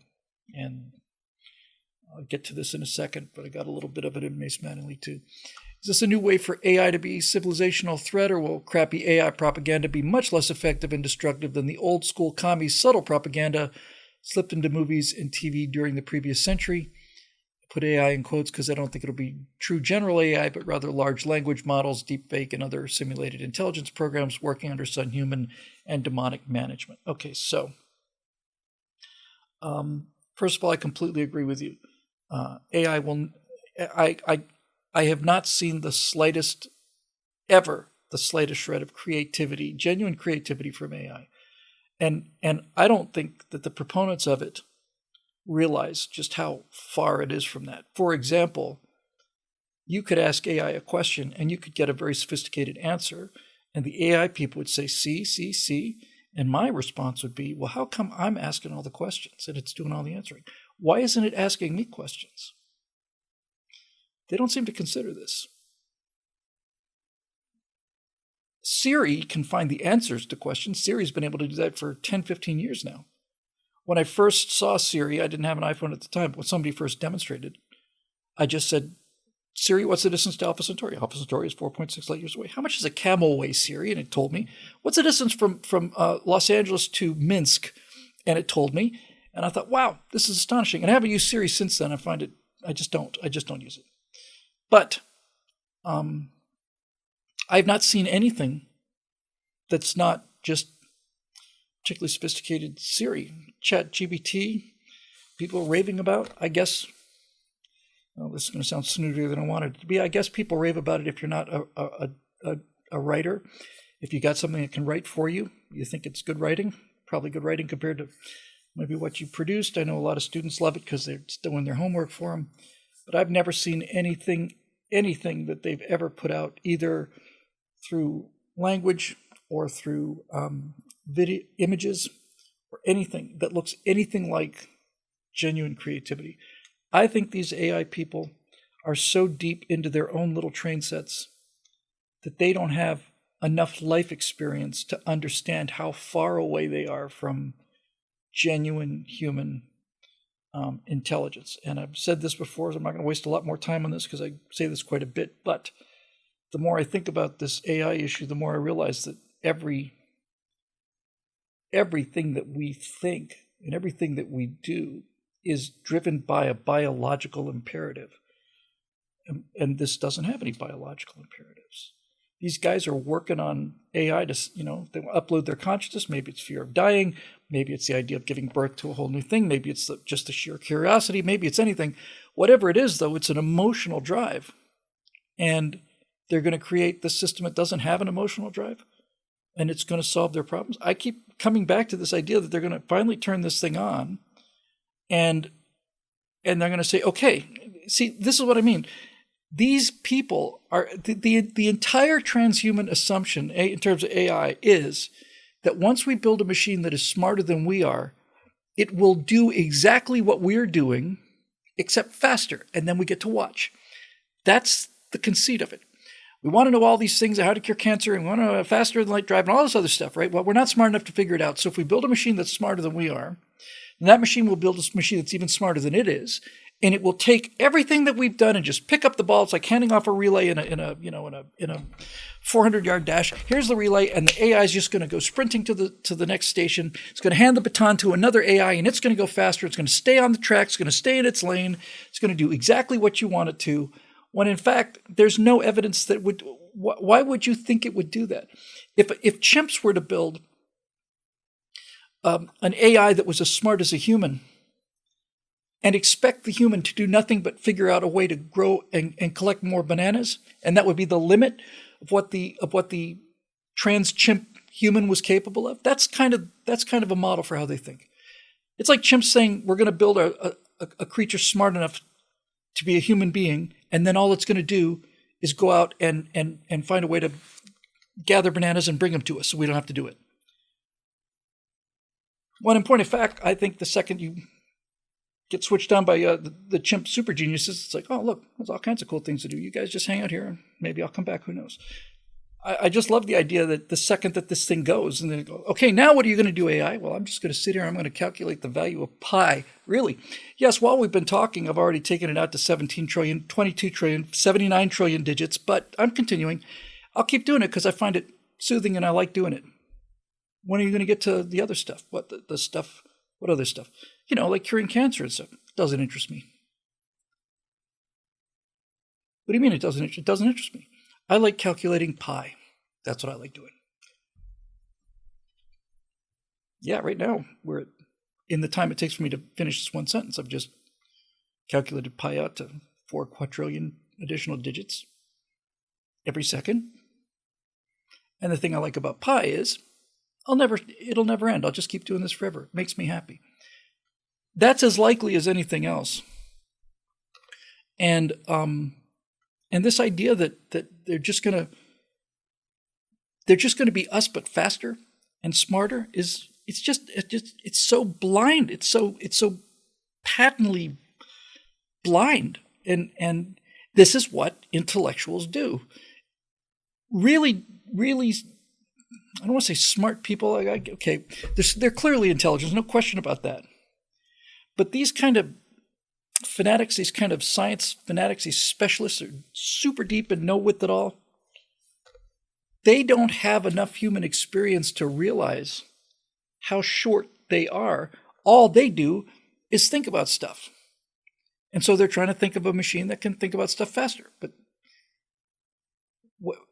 I don't get the feeling that the guys who are working super hard 24/7 on AI are spending much time on the Grand Canyon or in art galleries or ruminating about the nature of life or discussing whether or not there's an immortal being or whether there's an afterlife. I don't think they think about that much at all. I think they just think about, I got this problem to solve and I'm going to make a machine that'll solve the problem faster. AI language. For a language specialist, that's what I am, is mediocre at best. And if you're coming from poor, mediocre is impressive. But I haven't seen anything of it. And when I look at what this thing does with visual images and how when it animates them, how it's constantly reassembling things into what it's supposed to assemble them into. I haven't seen anything that wasn't nightmarish. Genuinely, I haven't seen a piece of AI visual art in motion that I thought was beautiful or inspiring or really anything other than somewhat horrific. Let me see if I can find this real quick. I saw this not too long ago. It's a great example. Hang on. Let me just see if I've got it. I haven't looked for it before. I'll do a quick search.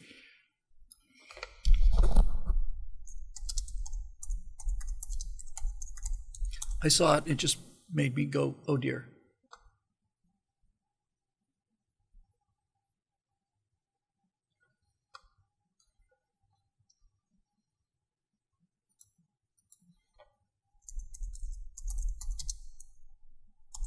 Hang on, just stay with me. If I can find it, it'll be worth the wait.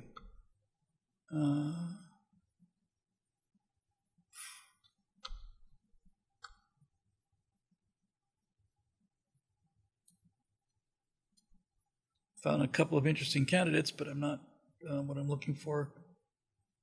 Hang on. Because this particular one was a really good example. It just made me go, we are handing our worlds over to the insane.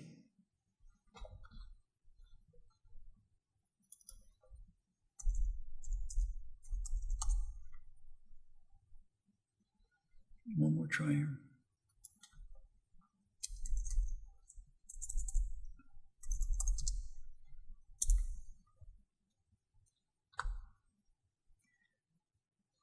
Is that it? Nope. Although, yeah, this is, in fact, honestly, it's time for people, this is why I'm spending more time on this than I would like. It's really time for us to start taking a look at what's right in front of our eyes here. This is what we are turning over more and more and more of our lives to this creation. And this creation is showing us its internals. It's showing us how it thinks. And it is not pretty. I gotta find this thing. It's just so freaking horrifying. I just really have to, give me 1 second. I'm sorry. I hate doing this. It's just, and I try not to do it unless it's really important. Sometimes you just have to move some of these words around.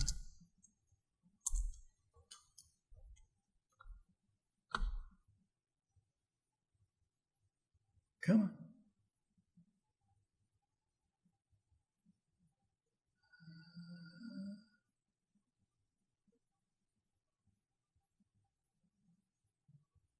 All right, I won't keep you here forever because this is nothing worse than this. But if I can't find it, I'll grab it. I'll find it wherever I saw it, and I'll bring it back last time. Maybe if I spell monkey right, that might make a difference.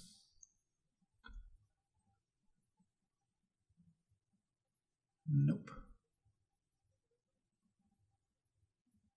I'll know the first frame of it because I watched it a few times specifically thinking, oh boy. Let me add the word nightmare and see if that brings anything around here.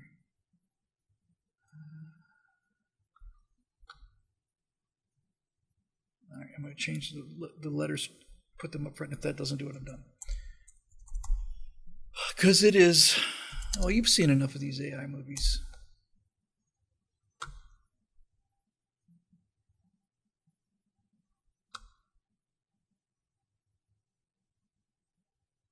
All right, well, I can't seem to find it. Last chance.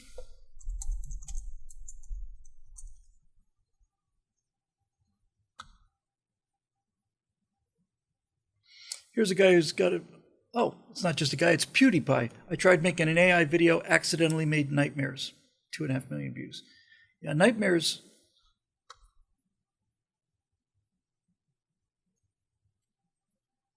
Yeah, this will work. This is not what I had in mind, but this will work just fine. Here, let me just grab this. Hang on a second. This will show you what exactly what we are lining up to put our future in. You just take a look at this. I don't think the guy told him to do this. I think this is just AI iterating. Give me 1 second. I'm downloading it. This is not what I had in mind, but it's good enough. Yeah. Okay. You. No. Come on. Let's try again.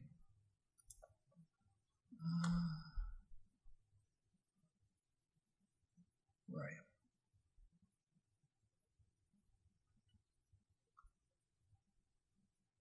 I hate this dead air. Sorry, but it's worth it. That's it. YouTube downloader. Clicked on the wrong thing.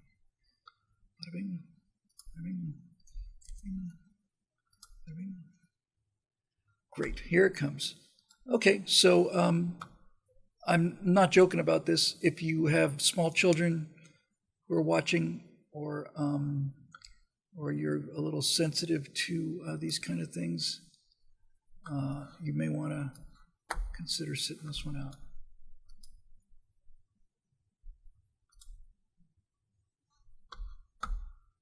Okay, here it comes. Come on. So this is stable diffusion. Oh, I have to put it in both streams. So sorry about that. All right, so here we go. I'm gonna drop it into Twitch first. Wake up.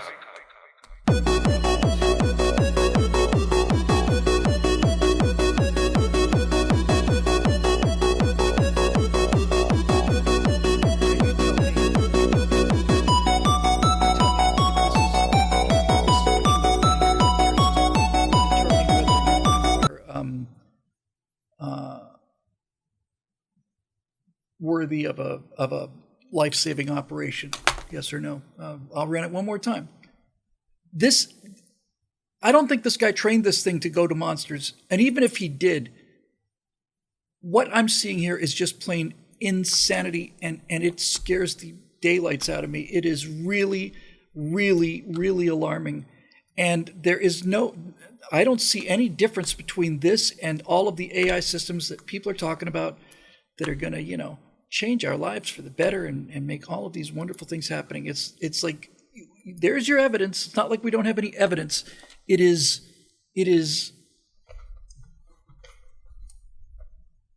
horrific. Like as the Wave says, why is so much AI demonic?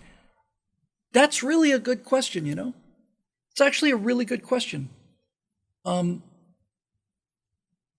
I've known that it can't do anything other than this, but I actually never really thought about why it always goes to. Why does it always go to the horrific? I don't know. It always does go to the horrific, and I just thought, okay, well, that's the nature of AI. But come to think of it, I never really thought about why it went that way. Dave Big Booty says it knows our fears well, it knows our aspirations as well, knows our hopes and dreams, if it knows what we think is ugly, it knows what we think is beautiful. So why does it always go this way? Even when you try to make a beautiful image in AI, unless you are spending hours tweaking the parameters, which I've done, it's still really, really, really, really disturbing. It's not human. And that should scare the daylights out of you. Elon Musk basically said this to one of the leading AI guys and said, it's not human, and I'm worried about it. And he says, oh, you're a speciesist. What? Yeah, you're one of those guys that apparently want humans to win. And Musk said, yeah, I kind of do, actually. We're so far beyond that. We're so far beyond, wanting to survive on all the rest of those bourgeois, mundane, flyover country ideals. They're all trying to commit suicide. They want to take us with them. I'm just saying, lead on, McDuff. You go first. All right. Well, we're not going to get to Facebook, but we are going to finish here. There's our friend, Broke College Student. Hooray. Always glad to see him. Hello, Bill. Which do you think is a greater threat to the well-being of the middle class? Poor social conditions or poor economic conditions, and why? There's more this is a slam dunk. It's poor social conditions. Social conditions create economic conditions. It's that simple. Let me just see what else you got. Possible jumping off points, family, court, and trans ideology for children, inflation and implementation of government digital currencies. Much simpler than that. It's much simpler than that. I really should, this is one of the things I hope to accomplish with to some degree through the interview show, but mostly with Major Mace Mattingly. I could sit down in the space of 20 minutes, write out a plan, and it's a simple plan that would guarantee anybody that followed those rules, guarantee them prosperity, not necessarily riches, but prosperity. I guarantee you, if you handed this to any 8 or 9-year-old kid or younger maybe, and they just followed these rules, they would live a perfectly happy life and they would be just fine. It's simple things, it's, people who sit down and have dinner together as a family, those kids never end up in prison. It's the number, it correlates even more highly than not having a father, which it's closely related to. Getting an education, not getting married until you're ready, and then getting married, not getting into debt for some unknown. It's actually much simpler than all of this. It's much simpler. Start at an entry-level job at McDonald's. Your shift starts at 9 a.m. Get there at 8:15. Help out without clocking in. Help out without clocking in. Clock in at 9 o'clock on the nose. Stay until your 3 o'clock shift ends. When your 3 o'clock shift ends, clock out right on the dot at 3 o'clock. Stick around and help clean up things for half an hour, then go home. Do that for 1 week, and you will be offered a promotion. It's a guaranteed today. It's guaranteed. When you get the promotion, you say, all right, sir, well, I'd like to do the best I can with additional responsibilities, and thank you very much for trusting me. Get there before he does, leave after he leaves, and you will be assistant manager in 3 months. You take that attitude with you wherever you go. See, this is the thing that the envious don't understand. They really don't understand it. And to some degree, clearly, I don't understand it either. At least not as well as I should. In fact, this is a lesson for me in real time. But the fact of the matter is, people want to help you. If somebody's working hard at a McDonald's, the guy who owns that McDonald's wants that person to succeed. Just if for no other reason than it's so rare. If you're running any kind of a business and you see somebody coming in who's really hustling, you want that person to succeed. You're going to give them every chance they get. And even if they overreach, it's probably because you moved them too fast.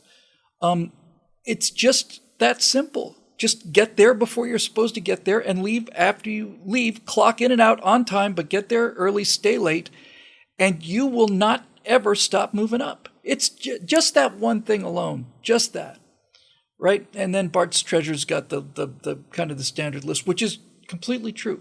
Graduate high school, don't get pregnant out of wedlock, don't do drugs, and your chances of success skyrocket. Yes, it's virtually impossible to fail in this country if you do those simple things. But if you just hustle, it's fantastic. And if you show that attitude, if you really want to know the attitude, there's only one book that's ever covered this, and it's not one of these self-help books, and it's not Success Your Way to the Top or any of this other nonsense.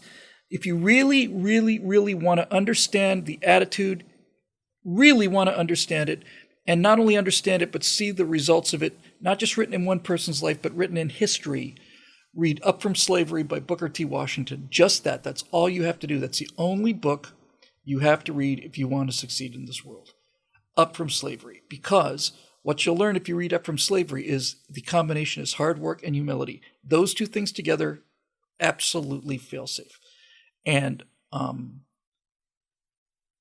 the problem is that both of those things are hard. It's easier to sit around than it is to go out and work.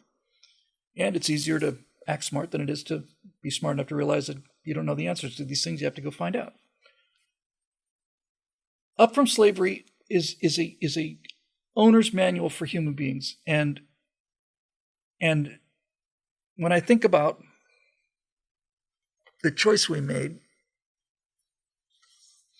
and the decision as a society to go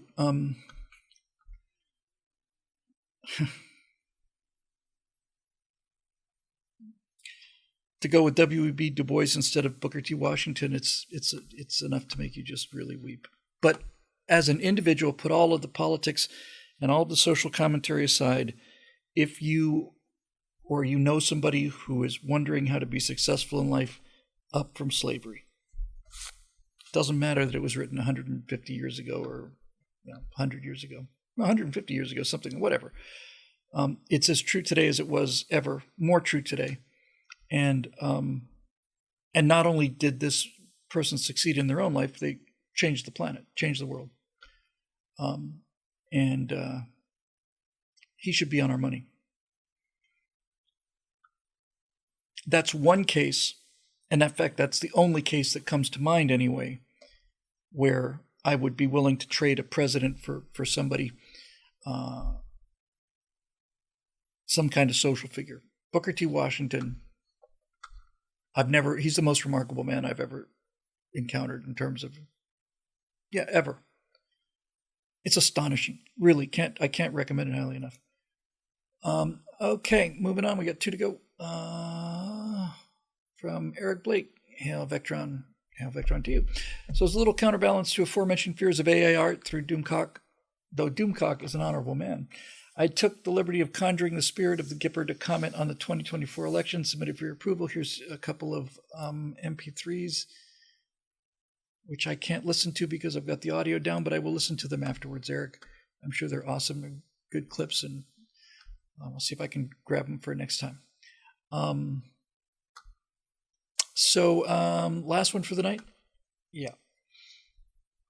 Let's see. Here we go. Oof. Hang on. Let me say something. If I can just drag and drop this. No.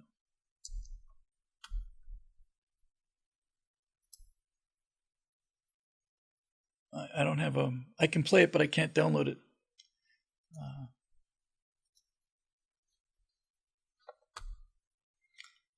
Yeah, sorry, man. We'll get them next time. Okay, so let's wrap this puppy up because I still have to edit the right angle and get that thing online. Marusha Doc, topic India. Bill.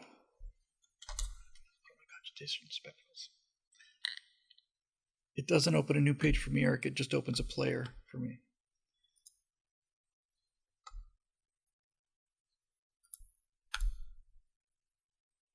Yeah, sorry. We'll get it next time. From Marusha Dark. Hi, Bill. I was wondering what you think of India becoming the 4th nation to land a craft on the moon after Russia, the U.S., and China, but the first to visit the lunar South Pole. Let's just read the rest of it because I do have an opinion about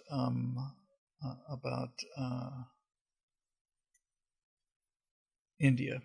Hang on.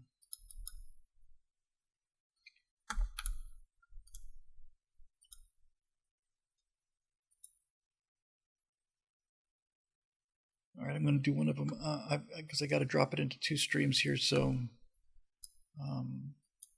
and I can't listen to it, so I'll assume it's not,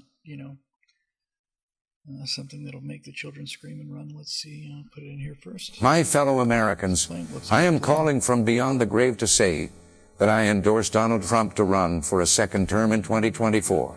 And to those fellow Republicans who say that Mr. Trump isn't likely to win, well, I'll just say, there you go again. See, I regret this already. Sorry, YouTube. I'm just completely, I've got so many windows open here. I should not have done this. I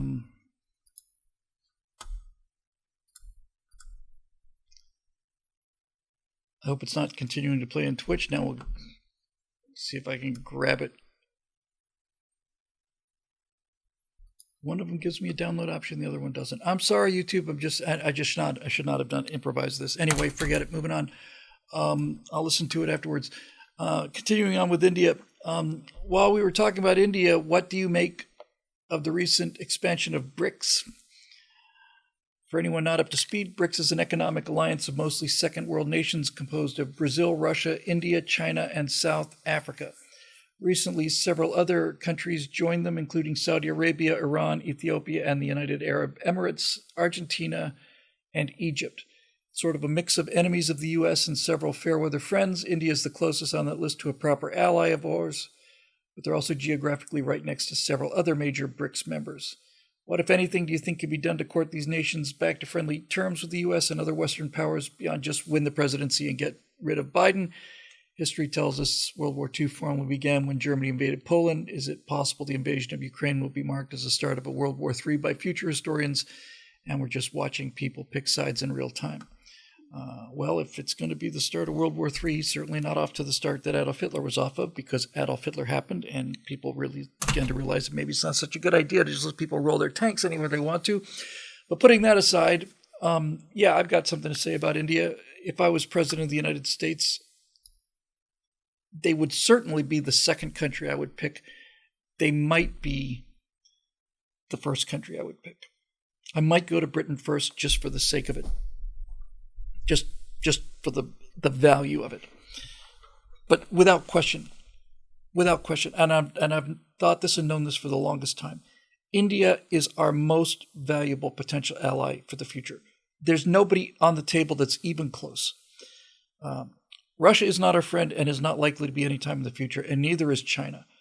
But India is a democracy. India is a culture that's not driven by a political ideology. It's not a communist country, among other things, been socialist for a while. India is got the largest population in the world.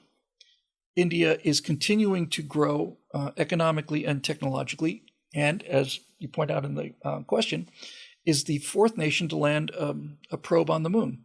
That's not chicken feed. I'd put all my chips on India. I would go after India so hard that I would go just short of embarrassing with India. And in terms of would that work, I've looked at a lot of commentary, art, and culture that comes out of India. I've looked at Bollywood films, which may not sound like much, but those actually are important. And what my general perception is that if you were to actually go courting India, I think India would be flattered out of its mind. I think it'd be like the head cheerleader asking the computer nerd out to the prom. That's what I think it'd be like. And I don't mean anything derogatory by that. And not only is India all of those things, but it is also, as you point out, in the absolutely critical strategic position. It's like a cork in a bottle. India is a block not only to China, but to Russia. India needs to get the hell out of BRICS. BRICS is nothing but bad news. If India if India stays in BRICS, it's like watching a promising high school valedictorian hanging out with the kids that are doing weed in the back of the school at the dumpster. That's what it's like. They need to get the hell out of those losers. Get out of those losers right away. And they've got nowhere else to go. They're getting bigger and more powerful, and they know it. They're not fans of Russia, and they're not fans of China. We ought to aggressively seek to form a deep and abiding alliance with India, because India is the future. We're the future too. I've never given up on that. I don't think India is going to be our replacement, but India is the most important ally we could possibly have on this planet.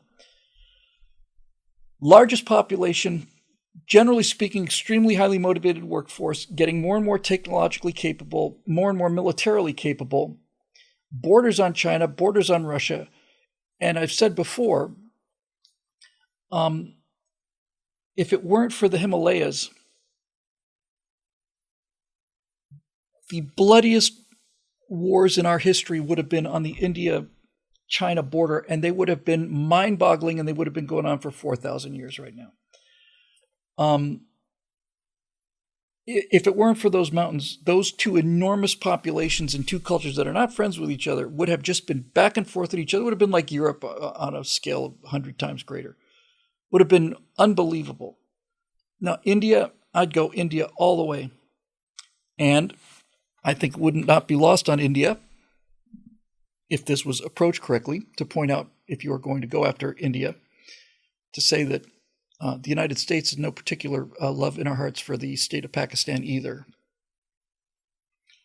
which has been an enormous sponsor of international terrorism, provided missile technology to North Korea, and that's where good old Osama was hanging out. He was hanging out about a couple hundred yards away from your military academy, Pakistan. That's not something we forget immediately.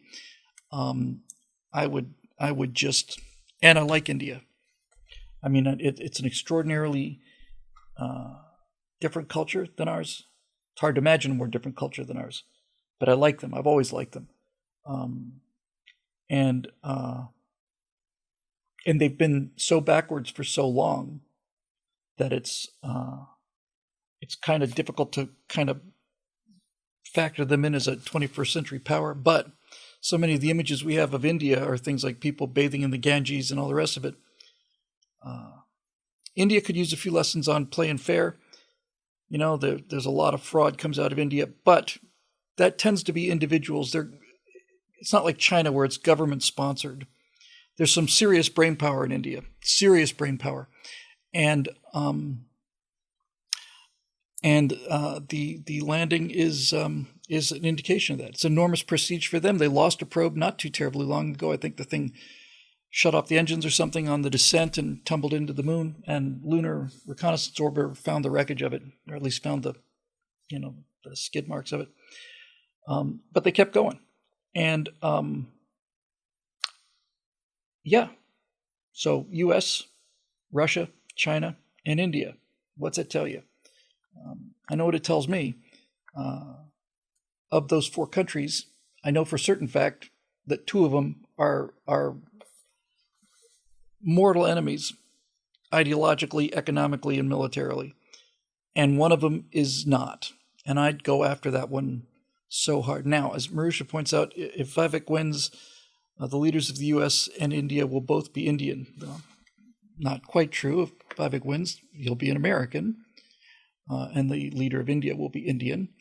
But they will certainly, if he makes it to the vice presidency, which I think is more likely than him winning. However, having an Indian as vice president, and this guy's sharp as a tack. This is all you need to know. This is meritocracy in action, right? He's not kicking ass because he's the darkest guy up there. He's kicking ass because he's the smartest guy up there. And I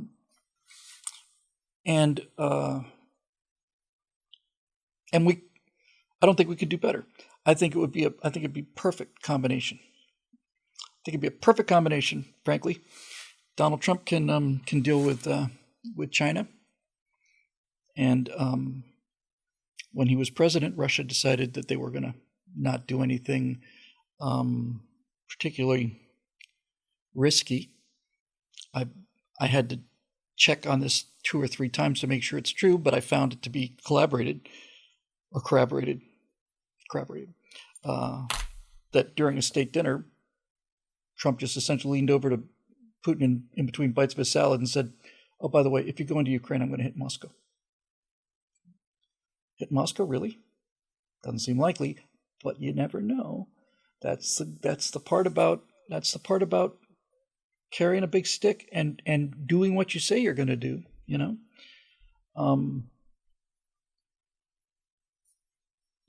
But I really like to see him. I'd like to see Donald Trump. I would like to see Donald Trump take America, not to shooting war because it's not in our interest to have a shooting war, but just take America and get us on the same cultural war footing as China is against China. Start pushing back against China a little bit, because I don't think they're that tough, frankly. I think there's no question that the Chinese government is actively trying to undermine this country. It's actively dividing the people with propaganda. It steals all of our secrets. It's been a nation unto itself, plays by no international laws, has no friends, has no allies. I think Donald Trump ought to come in and box their ears a little bit. I really do. I think that would be marvelous, because I'm tired of, it's not even a question of it's not even a question of tired not fighting back. I'm just tired of people smacking us and poking us on the ear and all of this stuff, and us just never do anything about it. It's not like I want to fight them. It's just I'd like them to stop. And when there's no incentive to stop, they won't stop. I know they're not our friends.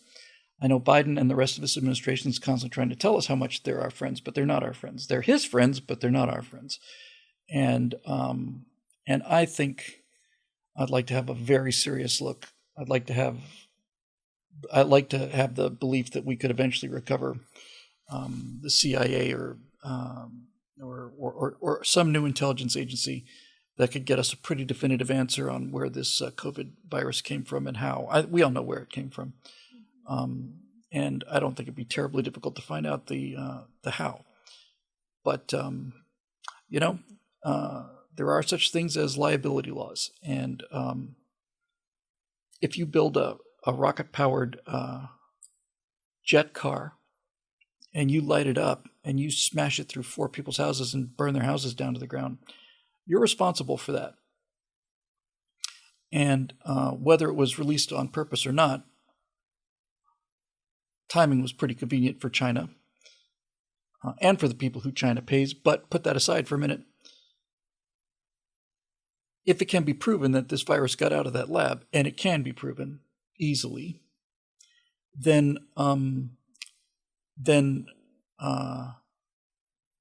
there's a liability issue.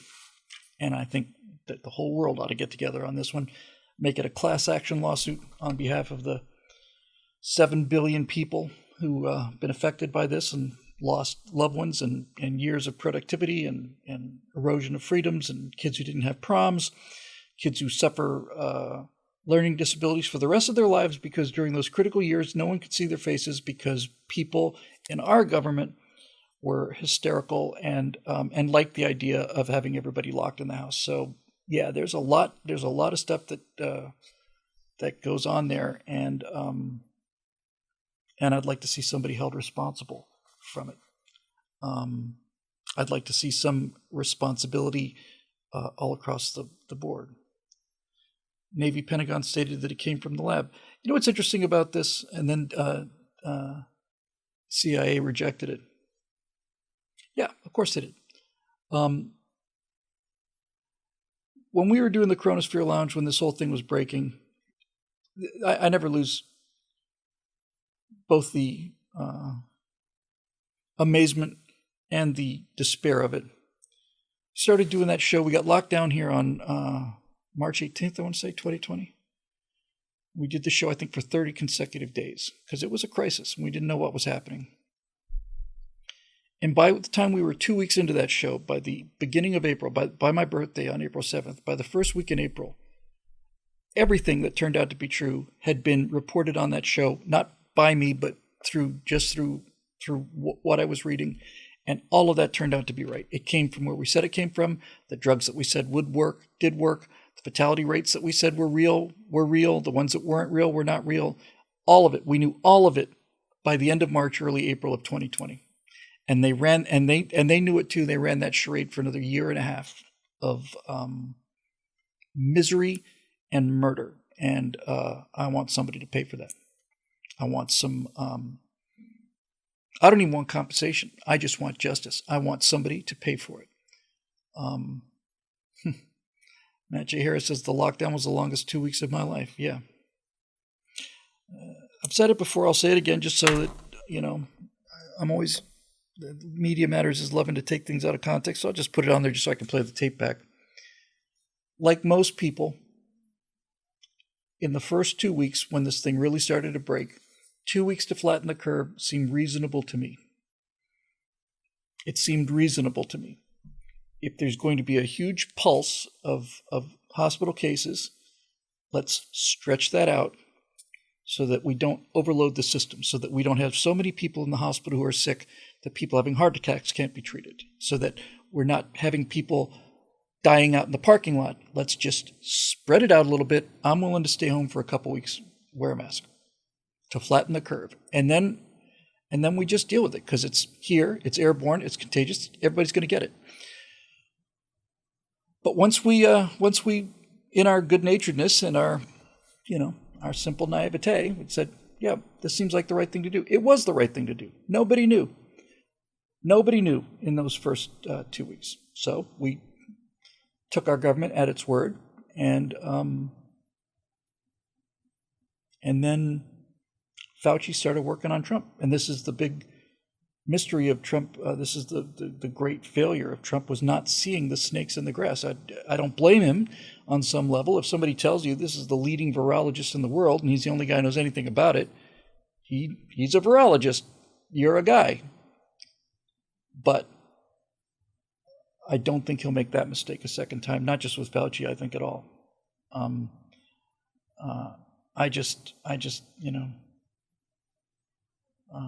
We'll see. In any event,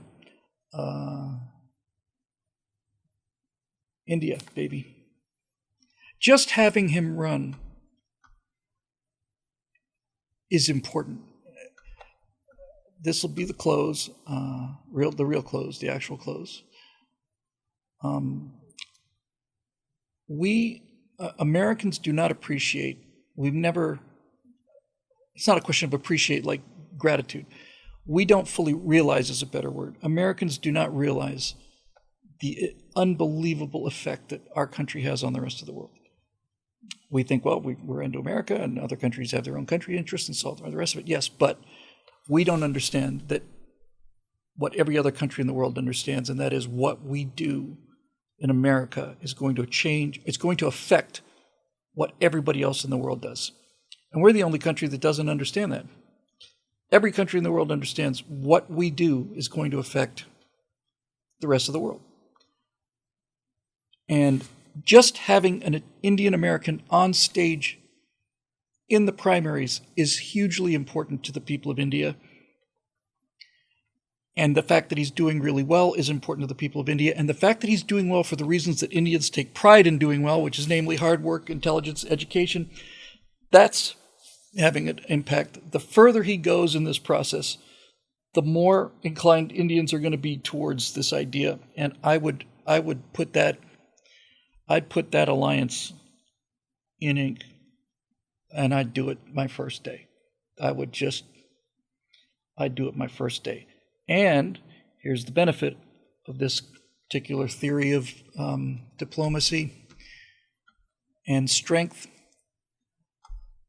If it became clear to China and Russia that those 1.5 billion Indians were now backed with the full faith and credit of the United States as a military, economic, scientific ally, that will give them some second thoughts, because now they're not screwing around with the sleeping giant on the other side of the planet. Now they're messing around with that barking dog right on the other side of their fence. That will get their attention and focus their minds considerably closer to home, and I think that would be nothing but good for us, because I don't like the way either one of those two countries has been behaving, and I don't think that's a matter of opinion. I think that's simply just plain evidence. So, in any event, there we go. All right, that'll do it. We didn't get to Facebook. We got all the questions, so there's something for that. I've still got another hour's worth of stuff to do here, I guess. So I'll be going home early tonight. It's always my pleasure to say that the show's made possible by the members at BillWhittle.com, who continue to support us through thick and thin, and I've got a good, strong feeling we're heading into the thicker part now. Some really big excitement about the interview things, and I'm really looking forward to it. On Monday, we'll talk more about, and we're going to have to talk about it Monday because I expect to be doing interviews certainly within 2 weeks from today, and probably significantly less than that. So I got to get that thing buttoned down. And I was talking with Natasha about this last night and this morning. She said, the show will find itself. It'll find its own feet. And that's true too. I just like it to be, I'd like it to be as quick-footed as it can be when it comes out of the gate. So there's that. So anyway, again, thank you very much for joining us. A pleasure always is seeing you. Pleasure talking to you guys and hearing all the comments. Learned so much, and the feedback and the kind wishes and the donations and all the rest of it. Enormously grateful for all of those things. So until next time, we will see you right here on your very own Stratosphere Studio on Monday, Stratosphere Lounge on Thursday. Thanks for joining us, and we will see you.